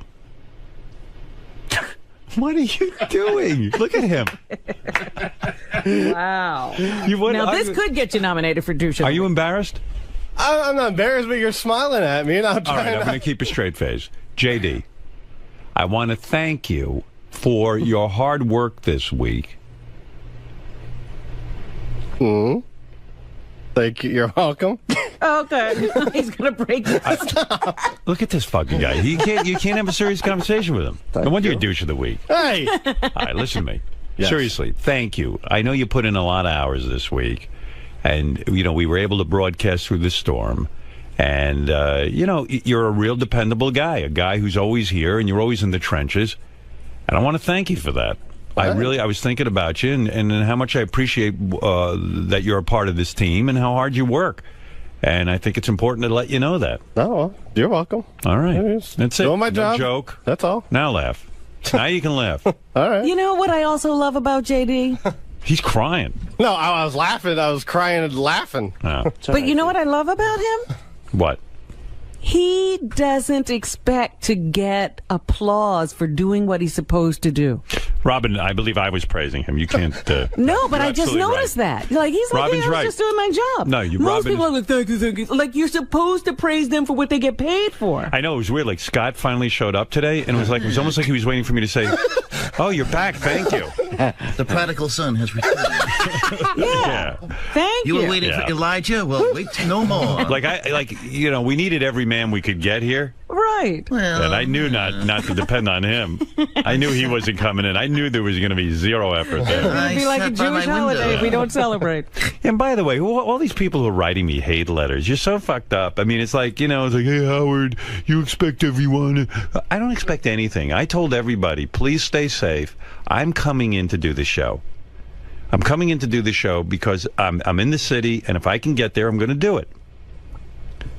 I didn't yell at... I'm a pretty nice boss, actually. Again, hotel rooms were offered. Yeah. It wasn't like, get here, come hell or high water, and we don't care what you have to go through to do it. Yeah, I like that I'm the asshole for saying, but there are people like JD who just are here. You just know they're going to be here. That's all. And he doesn't expect to be praised because he came in. That's his job. Yeah. You're a fucking great employee. Thank you. You're beautiful. You're beautiful, Robin. I can see the beauty in you. You know I'm Beauty and the Beast? Oh, God.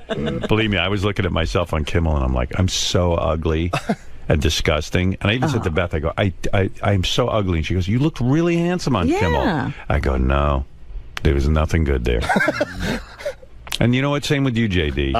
That's how I see myself. Through the bloody hands, the disgusting hairdo, the horrible clothes, the weight gain. Forgot facial hair. Yeah, right. The ridiculous facial hair. I see the beauty. You're on my list, Shirley. Through the Frito shirt that you wear every day. Cheetos. Frito what? Cheetos. I haven't worn that shirt in years. Whatever. I can't even fit into it anymore. That's the only reason. Fritos, Cheetos. What's the difference? I have Doritos pants. No, but honestly, I mean, I just think the world of you. I really do. I think the world of the show, and yeah. As opposed to high-pitched Mike Morales, like maybe it's time for him to leave. He started tweeting nasty shit about me. Really? Yeah, and like, you know what, dude? That's how you. First of all, I don't know how many people were looking to employ high-pitched Mike Morales. And putting him on the air. Putting him on the air, giving him a life, and he gets on the Twitter and he's like, kudos to David Letterman for putting on a great late show with minimal staff without slamming those who couldn't make it in. Like, you know what? Why don't you say that to my face? Don't fucking put it on Twitter. Because believe it or not, whatever I do impacts your life. Every fan you turn off, high-pitch Mike. Did high-pitch Mike make it to work? Who knows? Probably not. He did not. So okay, see, that's why he's doing that. He feels guilty, so he's slamming you. A single guy living in an apartment, he couldn't get into work. Yeah. What was and he where does he live? In Manhattan? Yeah. Well, from what... Well, guess what? Consider yourself slammed, dude. Douche of the week. Yeah. I mean, I bet Mike Morales criticizing me. You know what? Here's when you can criticize me. When you've kept a radio show going for 35-plus years... kept people employed, and you sit for 4.5 hours every day and try to figure out what's going to make an audience entertained and laugh so that we can continue working. And if everything I say doesn't come out to your liking or perfectly, try it sometimes. Yeah, does he hate doing the post-AGT show? Does he hate all the other things that have come from this? Go to a small market, convince a program director to put you on the air, and let me see you get ratings, and let me see you build a career. So easy. If you're going to just ride off of my coattails, you don't have any right to criticize me. Ever. Because really, while he slammed you, he didn't fire you. No. If he slammed you, he didn't even mention you. Yeah. That might be why you're upset. Right. You were so unmessed you weren't even mentioned. He didn't come in Monday and Tuesday. It's not like he lives far. He's in Washington Heights somewhere. Oh, I mean, like, get over yourself. Don't sit and criticize me. Because while you were at home, I'm sitting here trying to entertain our audience. Keeping the lights on. Yeah. You don't get that right. You criticize. JD can criticize me. Fuck you. Believe me, David Letterman wanted to criticize those people. Right. Because he was there. I know Letterman, and I know a lot about him. Believe me, he was criticizing those people. Yeah, he didn't do it on the air. And you know what? They'll have repercussions. Yeah. He fucks them. They gotta get up that room and bend over. Yeah, right. Yeah. Like, Dave's such a great guy. No, he fucks you when you're an intern. Yeah, he's a wonderful guy. Mike's bitching now. Wait till you fuck him. Oh, Dave is so wonderful. Okay, High-Pitch Mike, get a job with him. Let's see if he wants your ass. Oh, my God. My staff. Gary was on Wrap Up Show with John Hine, and they were talking about. I tried to get in to listen to that, but I had some things to do, and it was already over before I could hear what they said. It was a good show. The boys did a good job, and it was funny because they were trying to figure out who was going to get it the worst. Which one is that, Gare? Which clip? Number 5. 5, okay. There he is. Those tones. So who do you think Howard is going to give the hardest time or is really the most disappointed in? Is it Gary? Is it Doug? Or is it Scott Salem? Doug Goodstein, I don't get at all. That guy, I don't get. Is he here today even? Or did he just figure we'll finish out the week? He's here. Yeah. He didn't come in on Monday. Monday there was nothing happening. Yeah. And I'm sorry if people think I'm pissed at them. I'm not pissed. I told people stay home.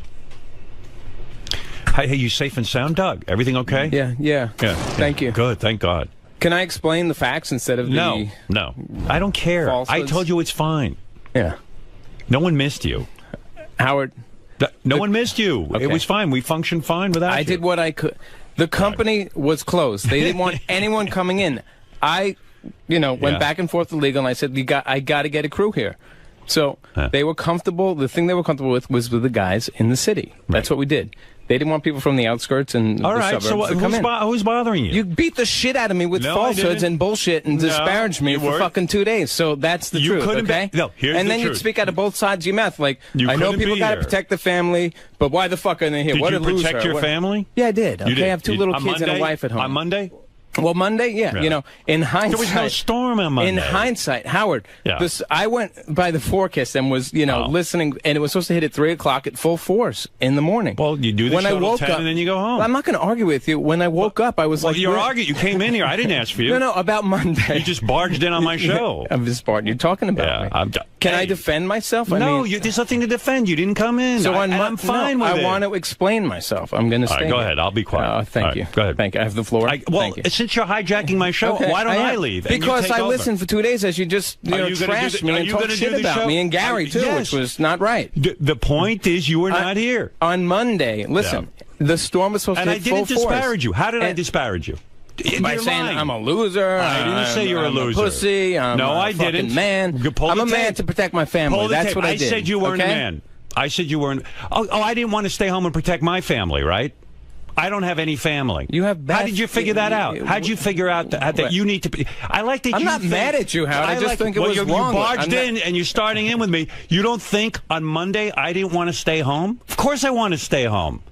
Don't you think legal was concerned about me? He's had 35 years on the air of all kinds of weather. I've come in all kinds of weather. I have 3 kids at home. I had a wife at home. I have a house. I know all about your it. Kids are all over the country, aren't they? They were children at one time in his life. I've come in during all kinds of weather. Right. And listen, I never called you a loser. Okay. I never said you weren't a man. You're saying that about yourself by putting it on me. I think I could pull some clips. Well, pull them out. Pull the clips, and then come back in not here. Saying. Pull the clips because you're lying right now. Your interpretation. I didn't. Okay, that is my interpretation. If those weren't the exact words, then I'm sorry. Okay, you're absolutely out of line. But let me explain Monday. And again, hindsight is, if I look back now, I could have come in. So every one of you have said something that really disturbs me. Howard doesn't understand. We want to protect our family. I know you get that. You're a great family. I'm not questioning that. I know. I have a wife. You just did.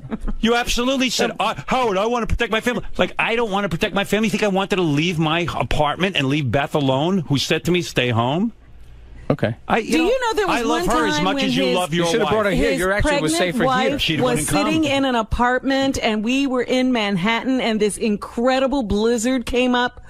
Howard said, "You guys do whatever you want. I have to get home." Yeah, I mean, but I'm not disparaging you for your decision. Okay. But don't attack me. No, I felt attacked. Okay, I felt attacked. Well, and yesterday, Monday morning, there was no railroads. Number one, right? Number two, are we done with no, this? I want to explain it. No, this is what you were trashing me for. I didn't trash you. I said you're not here Monday and Tuesday. And Tuesday. Highways closed, tunnels, of course. Railroads. I mean, there was no way to get in. You said, "Why the fuck am I not here?" You would have been here. You would have been here on Monday. You could have taken a hotel room and stayed in town, but you didn't choose to. And I'm fine with that. Okay. I'm not disparaging you. Okay, that's fine that you're. You had your options. You took your option. I just thought I heard it differently. Again, I do question. People throw up that I protected my family. What did you do? He didn't what did I protect do? anything. If anything would have happened, you don't know, Robin. If nothing happened. But During if, 9/11. Robin, nothing happened. Nothing happened. Talk to the millions of people who lost their homes, who are flooded out and destroyed. Yeah, but you weren't there. You weren't there. You don't have a family, Robin. You I would have gotten them out. I would not have left them in danger. But I stayed in my home. So Robin's less important. She didn't want to sit and protect her home? I'm not saying anyone's She less doesn't want to protect. Of course she wanted to be with her home. But she came in. But if I had a family, do you think I would have left them at home, say, I'm going to stay here and protect you? Like water's coming over the wall and I can protect you? You're crazy. Of course not. But you would have been in your If you want to protect your family, get them out. If there's really some sort of danger that you're really concerned about. That's what I'm saying. Going into the danger to protect your family. In the danger, I was at home. We were at home. But you're acting like there's going to be danger. I stayed home to protect Robin, I have trees all around my property and stuff. Doug, I get it. But it's Monday, fine. let me just explain. Leave? Monday, I want to go on with the show. I'm done. Please. Again with the trees. They're going to hold up trees. One of us is going to leave the room right now. Okay. Either you or me. And I will get up and leave, and you will do the show for 4 hours. If you think you talking about your trees in your house and protecting your family is interesting, I'm all for it, but I don't have to be here for it. I want to explain to you why Monday morning I wasn't here. I'm proud of you for not coming to work and protecting your family. You I didn't get hear it. it. I heard enough. Okay. The company said. We heard it. Right. And I abided by the company. I wasn't going to be some rogue asshole and then put myself in danger and the company in liability. And you attached to that company with the business we do together. Absolutely. Okay. Okay. Yeah. Explain. All right. Now go back and do what you do. I mean, really, get to work. I feel your explanation is valid. I apologize if you were We offended. did everything I can, and because of me, we had a crew here to cover the show. That was my goal, and that is my position. you. And that And is thank what I you was for looking out doing for that. you. Thank Whether you. I was here or not, I was home listening, doing what I could have done here. Hey, We can I didn't tell you cut something? shows. We can't cut shows. We're out of power downtown. There's no daily shows. I'm glad you We got it explained on tape, and that's what we needed Thank to you. do. And I'm glad you explained that. And you want to know something? Now that you explained it, I apologize. Yeah, right. And you're just so condescending to I'm me. not. No, right now. I'm You are. apologizing. I'm getting you a ribbon. I do. Did you hear what I said? do. I'm going to give you an award tomorrow. And it's like you treat me like shit. Like No. I haven't been here with Gary, and you treat I'm Gary like shit. sending you I don't a get ribbon. it. Oh, now you're worried about Gary. No, I heard You're Gary's his rap. defender. It What wasn't. is Gary, a woman? He can't No. stand up for himself? What are you, a man and he's a woman? I can't say anything right. All right, look. You know I love am you. You know buying I'm you- passionate about the job, and you question my loyalty and dedication. I did not and question that's your not, loyalty. That's a little hurtful. And you want to put the Doug. sound effects, Fred? Go ahead. What Put do the you want? crying. Put Crown? the asshole. Call me an asshole when I walk Put out on the the room, crying. like you did the other day. I mean, go ahead. Wow, wow, wow. Wow, wow, wow. All right, thank you. You're hijacking my show, and I'm I gonna am ask you to because leave. I'm now I have the platform to defend All right, myself. from Go what ahead. I- I'm going to keep I'm quiet. done. No, now I'm now done. you're done. No, Yeah, I think you I'm have more to say. Go ahead. And you'll get your ribbon tomorrow. Go what ahead. kind of what color? I'm getting you a ribbon that says #1 employee. No, I just want you to understand where I was coming from. I understand. And this Go tell it to JD. Go tell it to JD. He'll understand. Okay. All right, goodbye. Goodbye. You ever hear the Billy Joel song, And We'll All Go Down Together? You remember that song? No, he's never heard it. One of my favorite songs. All right, get out of here. Mine too. All right, goodbye. Doug Goodstein. Explaining and finally having a platform to explain himself. Thank God he has a platform. Thank God, what a platform. And what an explanation it was. Listen, I love him. I love the guy. He's a terrific guy. How many years has he been with me? Too many. Long it sounded time, like. yeah. Yeah, long time. Too many years. Too many years. It's not that he didn't try to get away from me. No one to hire him. I do love Dougie. Oh, my goodness. You wouldn't complain if you didn't love him. Yeah, I missed him. I wanted him with me. You should be glad you noticed he was gone. I want to say absolutely. Yeah. I appreciate everyone who came in. I appreciate everyone who works on the show. I honestly hold no animosity or ill will toward anyone who couldn't be here. Honestly. I really don't. And I love Doug, and I love Gary, and I love everybody. I'm full of love. You love Scott Salem? You missed Oh, him. my God. Slow In down, fact, Robin. he never, you know what? He always lives up to my expectation of him. He never disappoints me. And that's what I love about Scott Salem. You expect nothing, and he comes through. It's Sunday, and I've made a decision. I'm not coming in. But the storm hasn't hit yet. It's all right. I have to stay here and protect what I love. Well, he has a mechanism in place where he makes these decisions. I had to protect my family. I wonder what his mechanism is. And I want to apologize for my wife for not staying home and protecting her. I didn't protect my family. I didn't either. I'm Right. sorry, honey. Are they still here? No, they yeah. washed away 2 days ago. Shuli got airtime, so Yeah. they understood. She understood. Yeah. So, and really, thank you, Doug. And you've set a good example. You have to protect your family. You're right. Fred did not protect his family. No, I did not. No. And I don't know why Doug shit on me. Go ahead, play your sound effect. Oh, he was Doug, pissed at everybody. I was letting you fucking have your piece. And you take a shot at me for what? Because he doesn't like you. I guess not. Because you know what, Fred? You were here and he wasn't. Yeah, I was He's here mad and at you weren't. Right. Thanks, Doug. One thing, you know what? One thing to attack me, but to attack Fred, one of the hardest working guys in show business. I mean, I'm pissed. He sits here, he doesn't make a peep, right? Doesn't make a peep. The guy's sitting there, he gets like a shrapnel hit. It's like I get the shit splash. Fred, Doug doesn't have enough class to say it, but I'm going to say it to you. Right. Thank you for being here, and thank you for not necessary. And thank you for not blowing up on Doug when he did that horrible thing to you just now. I'm doing my job. Fred, I'm sorry. Fred, Oh, now the apology. A little late. Talk about condescending. Yeah, you were killed in a drive-by shooting, but he's Talk sorry. about condescending. For the record, I love you, Howard, and I love Fred, okay? What a snob you are, Would you come back in at the 8 o'clock hour and give your explanation again? Lots more thoughts. A lot of people calling in, they missed it. You want to hear that Cantor story from a couple weeks ago. He doesn't love me. Oh, dear. You know what I'm afraid of right now? You know, trees could still fall on Doug's house, and he's not there to protect. Could. Yeah, there's still winds out there. Of course. He should go back home right now. Doug, get home. No, and you know what? If I gave anyone the impression that Doug isn't brave, I just want to say, listen, during 9/11, he went down and took pictures. With a stolen camera. Disposable camera. With a looted camera. Yeah. No coward would do that. Nope. Very brave. Someone had to take pictures. There weren't any pictures being taken. Have you seen any of Doug's pictures? No, nobody cares. They're all in the museum. I gotta get down there. No one's taking pictures. I was compelled to go. I think he said something like that. Jimmy Olsen. I remember him yelling at Robin after night. Like, what did you do, Robin? Yeah, what did I you didn't guys take pictures. You know what I she didn't did? get in people's way. She got Adam in Hatton, so she was one less bothersome person. She rode in the car with Scott. I stayed away from the area since I couldn't help. Right. No, he helped. He took pictures. Someone had to document what happened. But they weren't his pictures. Had to be his. Yeah. No, I was not disappointed in Scott Salem. He did exactly what I expected him to do. I would like to explain myself, except I have no explanation. I need a pulpit. I would like to protect what's mine. You know that poster of Malcolm X by the window? It says, by any means necessary. Right. You should do one of Scott, but he's sitting with his feet up on a table. His arms behind his back. It says, by any means necessary. Well, I'm here now. I'm doing my work. Did you need something? No? He has no power at his place, though. I know that. Yeah, I know. Yeah. My generator goes off every 5 minutes. Is that what he said? Yeah. Oh, really? You put that on Maldred. Oh. I'm sitting by my window. What was that? I didn't read that. What did he do? It was like he was Henry Wadsworth Longfellow. What did he write, Fred? I'm sitting here looking out my window. Generator keeps going off every 5 minutes. Ah, what a life. Yeah. Are you Something kidding? words to that effect. I'm not quoting You're exactly. paraphrasing? Yeah. Yes. I'm suffering, but protecting what's mine. I hope Howard understands that. I'm like road warrior. A man is nothing without land.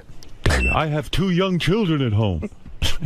First he comes in here cursing up. And he has 2 young children at home every day. Something could happen any day. He should quit his job and stay home and protect them. Right. Yeah. Become a superhero. Yeah. All right, listen, everyone's safe out there.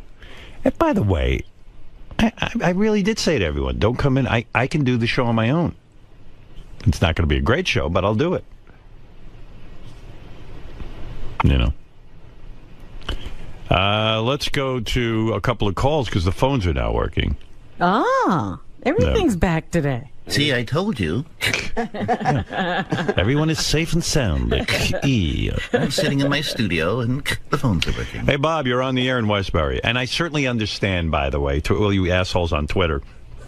Of course I understand that some people can't make it in. I was fine with that. I just made it in. That's all. I'm not upset with anybody here. And you making it in gives you the right to comment on what's going on. I was having fun, yeah. I'm saying, hey, but listen. am I going to tell you? Bob, go ahead in Westbury. Oh, come on, Howard. You managed to surround yourself with a bunch of, these pussies. Their work ethic is nothing like with you, Robin and Fred. The original three there, and your whole workforce, or most of your workforce, decides not to come in because of the fucking wind is blowing, and they want to. What are they going to wrap their cape around their wife and save their fucking wife? Fuck these people. Well, listen, Look, people have their priorities. Yeah. Oh God! I mean, listen. Let me tell you something. If they have no Didn't you hear Doug's explanation? How could you say that after what he My explained? hands were tied. The legal department. I tried to find out how he my feet protected. to the fire. The legal department. Only at the Howard Stern show would they still have a job today. If they were out in the workforce in the real world doing real fucking jobs out here, they'd have no idea how good they got it over there. I was sick. And High Pitch Mike attacked me on Twitter. I mean, I like that. This guy's never had a job outside of me. Don't know what you ever did for him. Yeah. He has no idea what it is to go out and get a radio job. Couldn't get one. Ask a kid, Chris. Exactly. You're carrying these guys. They have the life of Riley. They don't know. Well, 3 years, everyone's going to know what it's like without Howie. Well, you know what? Wait till you see. Have a whole bunch of unemployed people, man. Because there's no way they would get away with the shit. They're going to sit around in a bar and have a reunion every 10 years and go, remember when we worked for Howard When we Stern? had fun. Before we worked at McDonald's? It was so fucking great. It was so much fun. We had a good time. I mean, and who gets to come in and call their boss names like Doug just did? Oh, wow. We. The other thing, now they're on the attack. I mean... Oh, yeah, everyone's attacking me. All I did was come in and entertain my audience. Yeah, keep things going until he could get back. Right. You protected him while he protected his family. Yeah. And I didn't want to protect my family. My family doesn't count. Because Beth and I don't have kids. But you know what? His family counts. Howard, this is your view of family. Everyone. My family is everyone. The world is my You come family. in here and you make sure they all have jobs. That's right. I didn't retire so they'd have a job.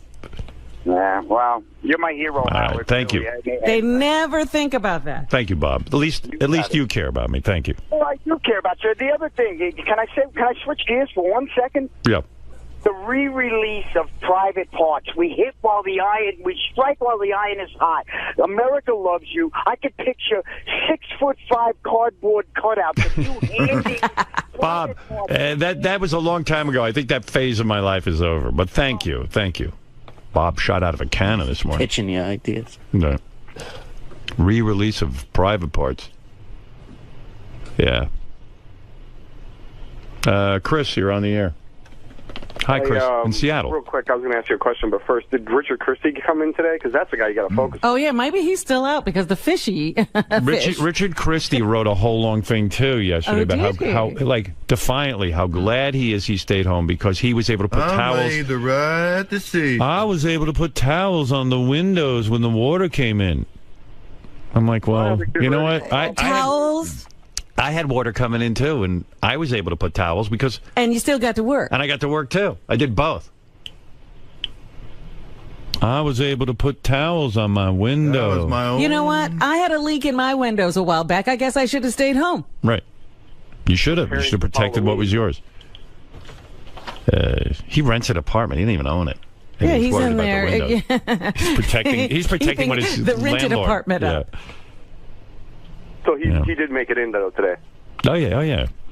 He bravely made it in. You're my biggest disappointment. You have you're like me. According to Doug Goodstein, you don't have any kids with your wife presently. My kids are older, so you shouldn't have stayed home and protected what's yours. Why didn't you just come to the hotel? I thought you would have been at the hotel with your wife having a good time. Well, they shut down our building, and I didn't want to leave so where I couldn't come back on Monday. Like, they shut down our building Sunday night. But now you're here, so can't they? So how are you going to get back? No, yesterday they opened back. Of course they did. But if they had shut it down, it's because you were flooded. So be out of there. Well, we're be at the hotel. We're on a high floor, so I wanted to stay there and just make sure we didn't get water damage. And plus, we have a pet Don't that you I have didn't. insurance? Make sure you didn't don't you think I wanted to make sure I didn't get water damage? But you were able to go home. I wouldn't have been able to go home during the storm. You're a nut. It's not even your apartment. You rent it. Yeah, but everything in there. What do you have in there? You have shit in there. It's irreplaceable, Howard. He's been collecting for years. But it's my shit. The collective junk in his apartment is worth $10. Haven't you heard one man's junk is another man's treasure? My fuck No, your junk is junk. Then you shouldn't have it in such an insecure place ever. I have a hard drive of porno. All my fuck books. I have. Yeah, this is irreplaceable. I collected all this myself. 20 Halloween costumes. And I noticed the other day he's wearing an orange Halloween wristband. DVDs, VHS, beta, and soundtracks. He makes decisions like a guy who loves Halloween. So now will you go out Halloweening and trick-or-treating? Well, you know... Because everything's all protected. More low-key, just because I feel bad. Like, I have a friend that lives in Breezy Point, and I think his house burned down. So it's sad. Well, now. he's got a real problem. Really, you have no problem. He has a problem. I know, but I feel sad for all the people, and you can't really celebrate. Yeah. Like, Halloween is ruined, right? Well, next week they're going to do the parade, I think. So yeah, they're going to postpone it, so the pain will be over by next week. You shouldn't leave your apartment during that either, because, you know, something could happen. Just protect it. I did. You're a complete disappointment, and you have no excuse. I mean, okay, Yeah, Doug can these hide are- behind you- I've got you're kids at ridiculous. home, but you're in Manhattan. I'm in Queens. All right, Queens. I keep forgetting. And they You shut moved. the bridges down. I wouldn't have been No, able you to get would've back But to you my could have been place. off of Queens. I wanted. All right, get out of here. I just wanted to be home. That's all. Okay. Yeah, I get it. I wanted to be home too. But I've Howard, been let here. him stay home all the time. I've been here 8.5 years and missed one live show. Let him and stay that's home it, all the so. time. Because now he's saying, because I never took a sick day, I should be able to take a personal leave day whenever I want. You know, I did my job all these years, so now I should be able to not do my job. Yeah. I decided not to do my job that day because I've never missed a day. And I'm not angry. He's I'm just 30 saying I'm he's glad. 30 let me explain to people. The guy's 30 stories up in his apartment. He's worried about flooding. Now, we had over let me 100 ask you- mile an hour okay, winds because we're so high. So did I. I'm up high too. He's up a lot higher than you. Right. Bragger. I bragged for him. He didn't say that. And you're worried about flooding. I mean, everybody hear this? You know, I'm worried about lots of shit too. What were you, stopping the wind by What standing is he in front going of to the do if the windows break and the wind comes howling in? He's going to run. I know. I would have stayed there and let the wind suck me out and blow me around. Like a rag doll. Right. Oh, we got a parachute. I mean, it's just fucking absurd. They're doing they can do nothing in these catastrophic situations, but they're all staying. You should have been here, and you could have. We offered you a hotel room. You could have been there with your wife. You would have been very safe, and I doubt you would have flooded out, being 30 floors up. I No. really do. If you'd called me, I would have probably advised you that you wouldn't flood out. No, it was pouring in. Literally water pouring Okay, all right, in. yeah. And you stopped it with towels? I did, yeah. Oh, you're whack. We got a ton of clothes and don't put you up think if against it was it. pouring, like I had water coming in too. I went through 2 towels and that was it. Let me tell you, Howard, I've been in a place when water was pouring in and we had buckets and vacuums and you still Yeah. couldn't stop it. I had buckets. No, we stopped. No, he had a couple You can of come and look towels. if you don't believe me. All right. Okay. I was Good like way to the go. Army Corps of Engineers. He rigged up something with towels. Sure, you did a lot of work at home. I did. Did and you? you Well, played show it some to of me. it yesterday, Where and I wrote a bunch of stuff that you read yesterday. Right. Then you don't need to be here anymore. You can stay home. No, today I'm doing a lot Get of out stuff here. here today. Go make a phony phone call. Let me hear something funny after 2 days of missing work. Okay, and you did play a lot of our stuff in the I last know, 2 yeah. days. Okay, good. Get out. Hour. Yeah. Me and Sal. Undependables, Howard. The Undependables. All right. Thank you. Thank you. Expendables is what Shuley called. And by the way, you did call me a loser. Well, you are a loser. You had no excuse. He's standing by that I mean, statement. Doug is right. I mean, in demand, you know, okay, we didn't need the TV show being taped, number one. He made sure he had coverage. Number two, he does have kids and stuff at home. I get that. But, you know, if you're gonna stay home. But we have a pet. You're an animal person. Yeah, okay. What, You we had a can't- fish. Your fish, if it got flooded out, would have been happier. It's a guinea pig. All right. We have a guinea pig named Taco. You got a can't- cage, you take a piece of plastic, you put the fish in it, you get the guinea pig's cage, and you carry him out. Yeah, I carried 4 cats into my apartment. I get it. I don't think a hotel's going to let me carry a All huge right. Well, guinea you know pig what? cage. You just spend a lot of time thinking about how you don't need to leave and come to work. All right, get out of here. I know. What am I going to say? Please I'm leave. sorry. No one wants to I'm hear from sorry. you. I'm sorry. You don't have to be sorry. Goodbye. I know. Now go work. You're angry. I'm sorry. Instead of thinking how to be here, you thought of how to not be here. Robin's angry. I'm Robin wasn't here either. She's at home. She keeps saying she made it to work. And guess what? And she was on the asshole.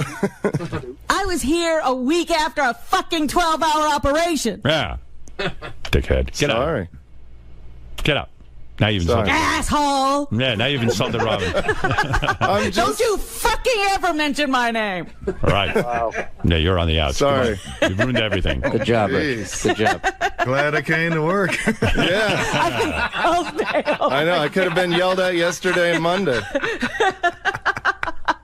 Should have let the water just come in. I should have killed that hamster. And let's not lose sight of the fact he's 40 years old now, and he owns a fish and a gerbil.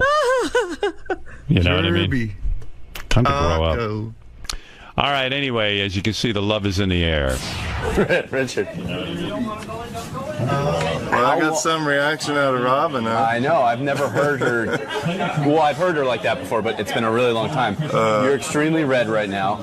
Do you feel as if your credibility has completely gone out the window? No, I'm still happy I stayed because I did stop water. They don't believe me, but I did. So, what are they not understanding about the severity of the storm? What are they glossing over?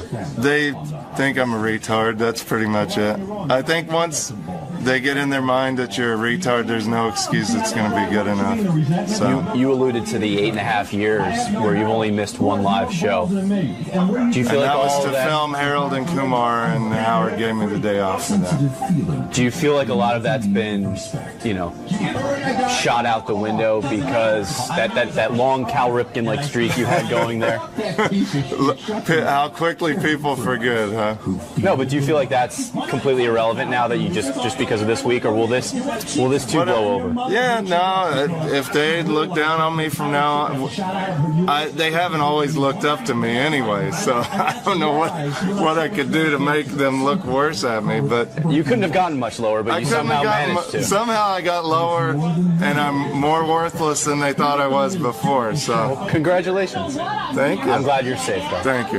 Now, how did it feel being praised by Howard, and at the same time, he points out your fault? Oh, well, that's what he does, He puts you up so high and, slaps you around a little bit. He doesn't even get a chance to put you high. There too. That too. But how does it feel, though, to be praised as such a great worker? Is this a work ethic you've always had, or it's the show that... I don't know if I've always had. It just depends. I don't put such ethic into other areas of my life, obviously, and ways I dress and stuff like that. And, it's nice.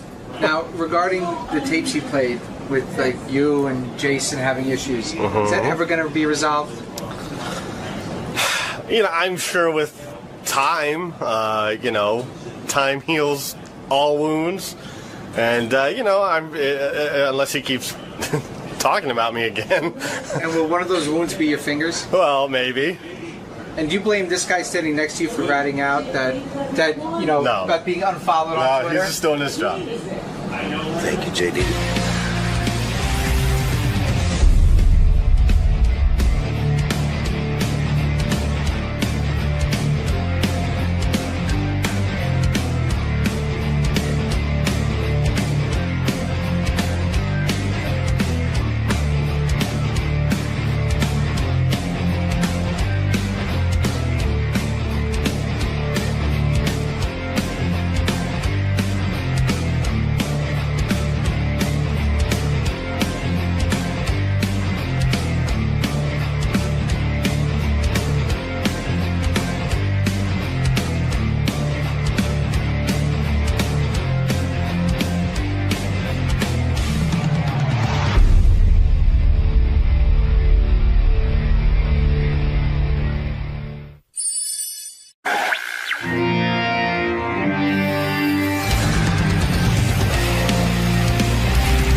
I feel like dancing, except I'm exhausted.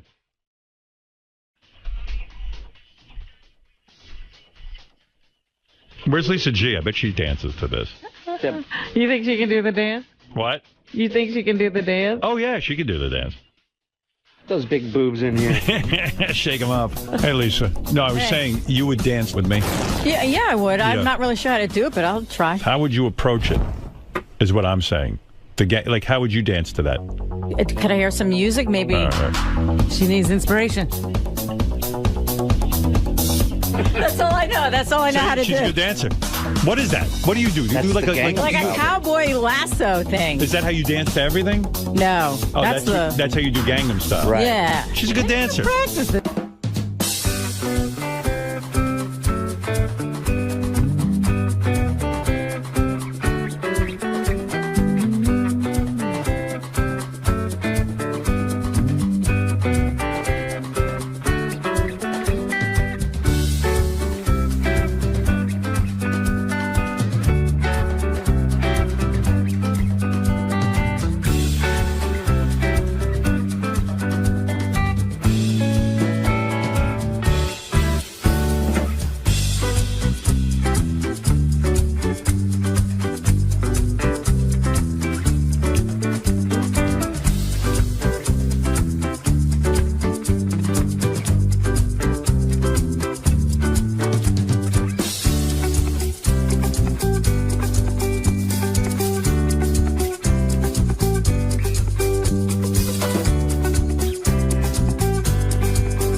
I gotta have a heart attack. Gotta defibrillate you. I gotta see Ronnie do it. I hate dancing. Everybody's all out of breath. How do you dance differently to a different song? Like what do you do? You think I know what I'm doing? What's your favorite song to dance to? Really, anything. I don't know. You're actually a pretty good dancer. But when does she dance? What do you do? When do you dance around the apartment with my cat, like After that video. her violin lesson. I'd like to see Ronnie dance. Yeah. Do you ever go to clubs and dance? I used to. Yeah. Oh, when you worked at the Black Station? I've taken dance classes, like how to dance in a hip hop video, that type of class. Yeah. Really? What do they tell you? To get in the back of the class. Really? I kind of suck. You did? It's hard. Yeah. But it's fun. It's great exercise. Did you show the pictures I took of you to your publisher? I sent them to her, and I sent them to my book agent. He loved them. Oh, my God. So did you choose which one is going to be the cover? Not yet. I sent the publisher hasn't gotten back to you? No. Yeah. I sent her my manuscript and the pictures on the same day. I gave Lisa a whole bunch of titty shots to show her publisher. Everyone backstage wanted to see the shots. Did you show them? Just one. I'm carrying one around with me. There you go. Have fun. Backstage in what? Titty shots. Oh, at Kimmel, sorry. Kimmel, yeah. Okay. First of all, you didn't explain how the entire Kimmel clan came into your green room. One by one, it was like the clowns coming out of the little car in the circus. I bet you know what? I was so annoyed. And you know what? This is why Jimmy doesn't treat me with respect. Letterman isn't going to get that, right? I went to go to the bathroom, right? Uh-huh. I heard you ran into Tracy Morgan. No, I didn't. Oh, I thought that's what they told me. Now, you want to hear my whole experience?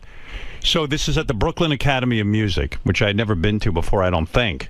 I mean, no, I don't think so. I could go there every day. I wouldn't know. I don't even know where this is. I was explaining to somebody. I have no idea where we work. I mean, you never have. No, I have no idea. Like I said to someone, like if Ronnie didn't pick me up and I had to walk here during the hurricane, right? Which I would have done. And it's not that far. Yeah, but I wouldn't know how because I don't know where this is. Well, once we were standing right across the street from the building where K-Rock was, and I still don't know where that is. And I said to Howard, "Where do we work?" Yeah, and he said, "I don't know." And I said, how smart am I? Because now we don't work there anymore, and I don't have to clog my brain up with how to get there. So you were thinking ahead. And I'm, by the way, lest anyone think I'm not, I'm super embarrassed that I don't know my way around. And I'm really... You can find your way home. Where? Yeah, I got lost jogging in Central Park with Beth the other day. It's a circle. The same route that I go every single day. No, really? Yeah, it's a circle. We wanted to do a 3-mile run. We ended up running 5 miles because we ended up on West 96th Street when we were supposed to be down on 65th Street. Right. Because I took a turn. You don't know where to turn. There was a race going on. I said, I'm just going to run parallel to where I run. I was going to run down the east side, and I ended up running up the west side, and I don't know how the fuck I got there. And even she said, shame on me for trusting you. I remember saying that several times when you said you knew where you were. Yeah, those races do take over all the lanes, and you can get lost. Right, you really can. But I go over to Kimmel's, and it was like a big hassle getting there and stuff, and I did it for Jimmy because I do love the guy. So don't take this the wrong way, but, you know, so I decided I'm going to go to the bathroom, and there's no bathroom in the dressing room. They only have then you have to walk all the way. Who's coughing like that? Who's that, Benji? No. That was me. Who was that, you? That was you coughing? Yeah, I tried to turn it off. That's not your cough. Robin is covering for one of you. She always does. Why would that. I cover for anyone? It's true, you wouldn't. Not today. So anyway, I got there, and then I decided I have to go to the bathroom. So usually, like at Letterman, they have a bathroom in the dressing room. Yeah. But they weren't. So I walk out. I go, hey, excuse me, what floor is the bathroom? You have to walk up 2 flights to get to the bathroom. Oh, dear. So now I'm like, I'm just going to hold my pee in. But it might be good. So I walk up, and there's a men's room and a ladies' room. The woman walks me to the men's room, and there's some guy in there taking a shit. Oh.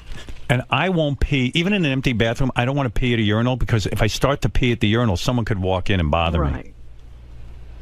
So I'm like, oh, fuck, I hate this bathroom. I think there's somebody in there shitting.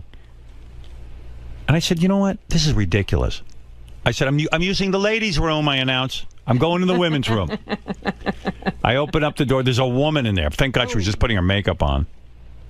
And I start having attitude, so they immediately clear this woman out of the bathroom so I can use it. And I said, don't worry, I'm not taking a dump. I went in, and I said, you, over here, you stand guard. You know, people don't think about it, but it's, you know, you want to pee before you go out there. So I pee, I come back downstairs. I'm walking 50 fucking flights to get back down to my dressing room. I walk into the dressing room. It was like a Fellini movie going on in there.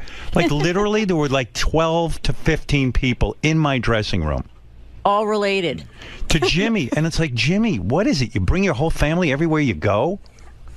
Like, it's weird. Well, I guess a lot of them must live here. And why is it okay for them to pile? No, they don't live here. No, he None flew of them all live of them here. in? His parents live in Vegas or something. Oh, you're kidding. It's one thing to bring him to the show, but why your dressing room? Why? But into my dressing room, and then I go, and then everyone goes, oh, don't worry, it's Jimmy's family. And I'm like, don't worry, it's Jimmy's family. I am worried. I don't know Jimmy's family. And I love Jimmy, but I mean, who cares that? I mean, it's like you just brought a bunch of strangers into my dressing room, and I'm concentrating on what I got to do before I go out. You know, some people have a very loose attitude. Yeah, well, I guarantee you, Letterman, there won't be one of Jimmy's family. I want to see Jimmy's fucking family in there with Letterman. In his room, without even asking permission. Yeah, like no permission, nothing. Just bring them all in.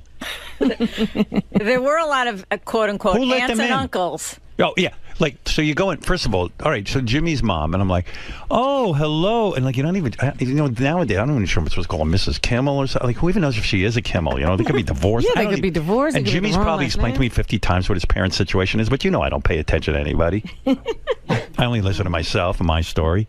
I'm a fucking narcissist, so I'm like, I don't know. Did Jimmy tell me they're together? I don't know if the parents are. Jimmy's mother is super hot, like really way too attractive. Like unbelievably young looking and hot, big titties. Oh, yeah? Yeah.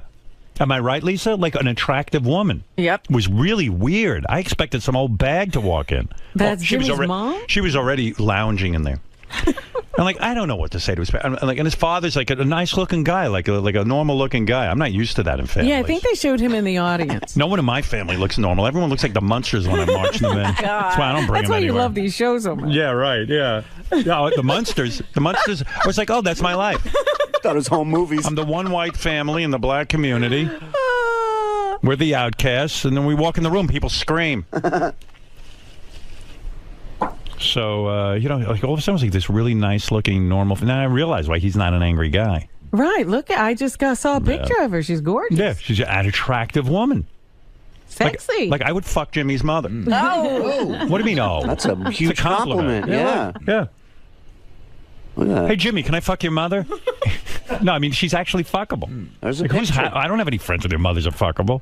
She's a MILF. Yeah, she's a MILF. Looks good. Yeah. Might want to lose that picture of Jimmy's parents since Sarah Silverman is kissing him in it.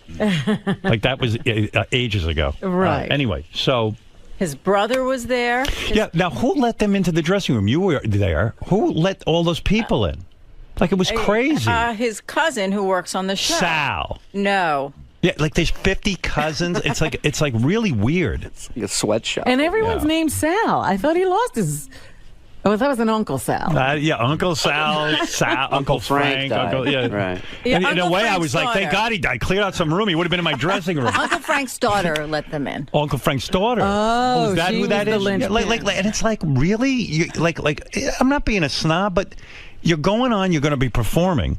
I've just schlepped for like we just went through the apocalypse to get there. You know like what I mean? Road Warrior. Yeah, I'm like who was the guy in Road Warrior? What was the actor? That was Mel Gibson. Yeah, I'm Mel Gibson. There were no lights anywhere. No lights. I've just killed 7 people on the way in.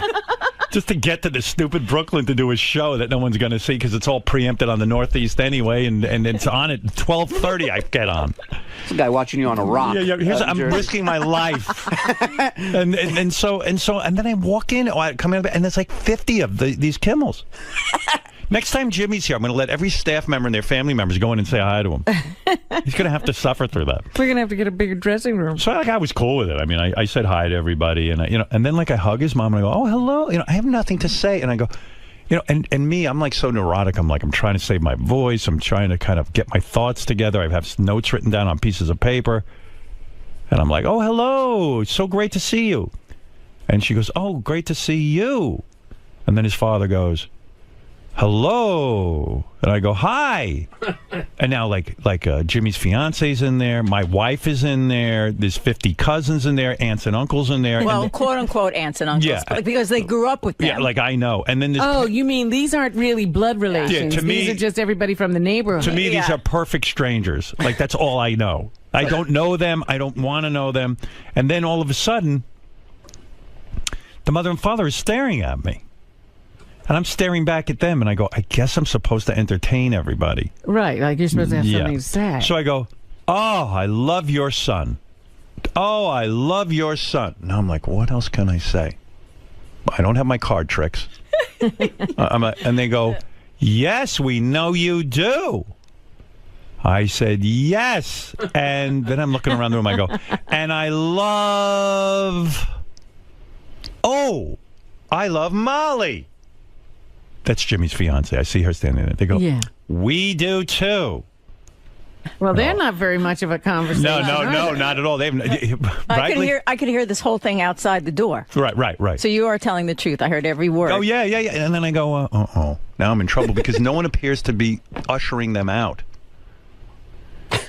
So I go, well, and now I said, well, I'm really out of things to say. And they're just staring at me. Thank God for Beth. She was, saying hello to everybody, too. Beth didn't even help me at all. What do you mean? No. I was on my own on this one. Yeah, what is she and Molly doing? They could have, nothing. Maneuvered the two of them stand there. I think they were enjoying my torture.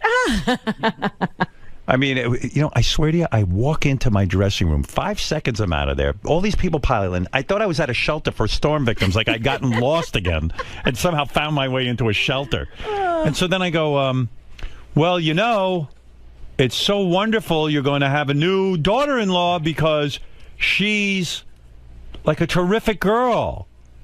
Oh, yes, we think so, too. Now I'm standing there and no one's leaving. No one. Wow. And then I go, are you saying hello to other people? So no, because I don't care. I just want them out of there. So well, then I go. They're leaning on the furniture. Now everyone's getting comfortable. Like instead of sort of making their way out, they're sitting down and relaxing. And then I go, well, way to read a moment, yeah. Yeah, like they're trying on my clothes. So I go. And Jimmy's nowhere to be found, He's busy. He has work to do. Yeah, I'm there for him. And then I said, now I realize I'm back to where I started from. I go, Jimmy really is a great guy. And I know if you raise Jimmy, you must be wonderful, wonderful people. Oh, thank you. We are. And they're just waiting for you to do something. That's it. And I'm like, I don't know what to say. You're going to start juggling like Boardwalk Empire. And you couldn't say, and I'm now going to get ready to do Jimmy's wonderful show, I need a little time. Well, one of the cousins, aunts, uncles, or whatever they were, said, okay, let's everyone go finally. And then everybody piled out. And I was like, I don't think Letterman's going to get this kind of Well, Jimmy greeting. Finally came by, so everyone left. No, Jimmy came by after everybody left. And I was like, well, now you show up. You know what? He probably had somebody on the phone going, they're leaving. You can come down now. No, I'm hoping they went over to Tracy Morgan's room. Yeah, Jimmy was probably avoiding all his family and sent them into your somebody dressing spotting room. them for him. Yeah. I don't know how he does it. It's a lot. And then like his cousin Sal came over. I already shook like 20 you spoke hands. to him So a like lot. then I gave him a fist bump, and then I start feeling guilty that I fist bumped him and shook everyone else's hands. So then I like kind of gave him I touched his shoulder to show him that I care about him, and I don't care about cousin Sal. Then I touched his shoulder and I go, "Hey man, you working out?" I mean, I didn't know what to say. Everyone was looking for FaceTime. Did they eat your food? Yeah. Oh yeah. Everyone was very comfortable. They didn't ask for pictures and stuff. No. Oh, thank God. I mean, you're really trying to stay, and meanwhile, I'm trying to watch, I'm getting ready to watch Jimmy's show so I can be sort of in the spirit of it. And, right. Look, his parents were lovely. I mean, I'm not disparaging them. It's just, I don't know. But was that really the time? Yeah, maybe another time, like at the wedding. Yeah. Yeah, right? I can meet them then. I mean, if they're invited. There were a lot of people in that room. But I guarantee you that Letterman will not be treated. They'll be shitting their pants over there. And that's the problem with me. I don't get that kind of fucking action.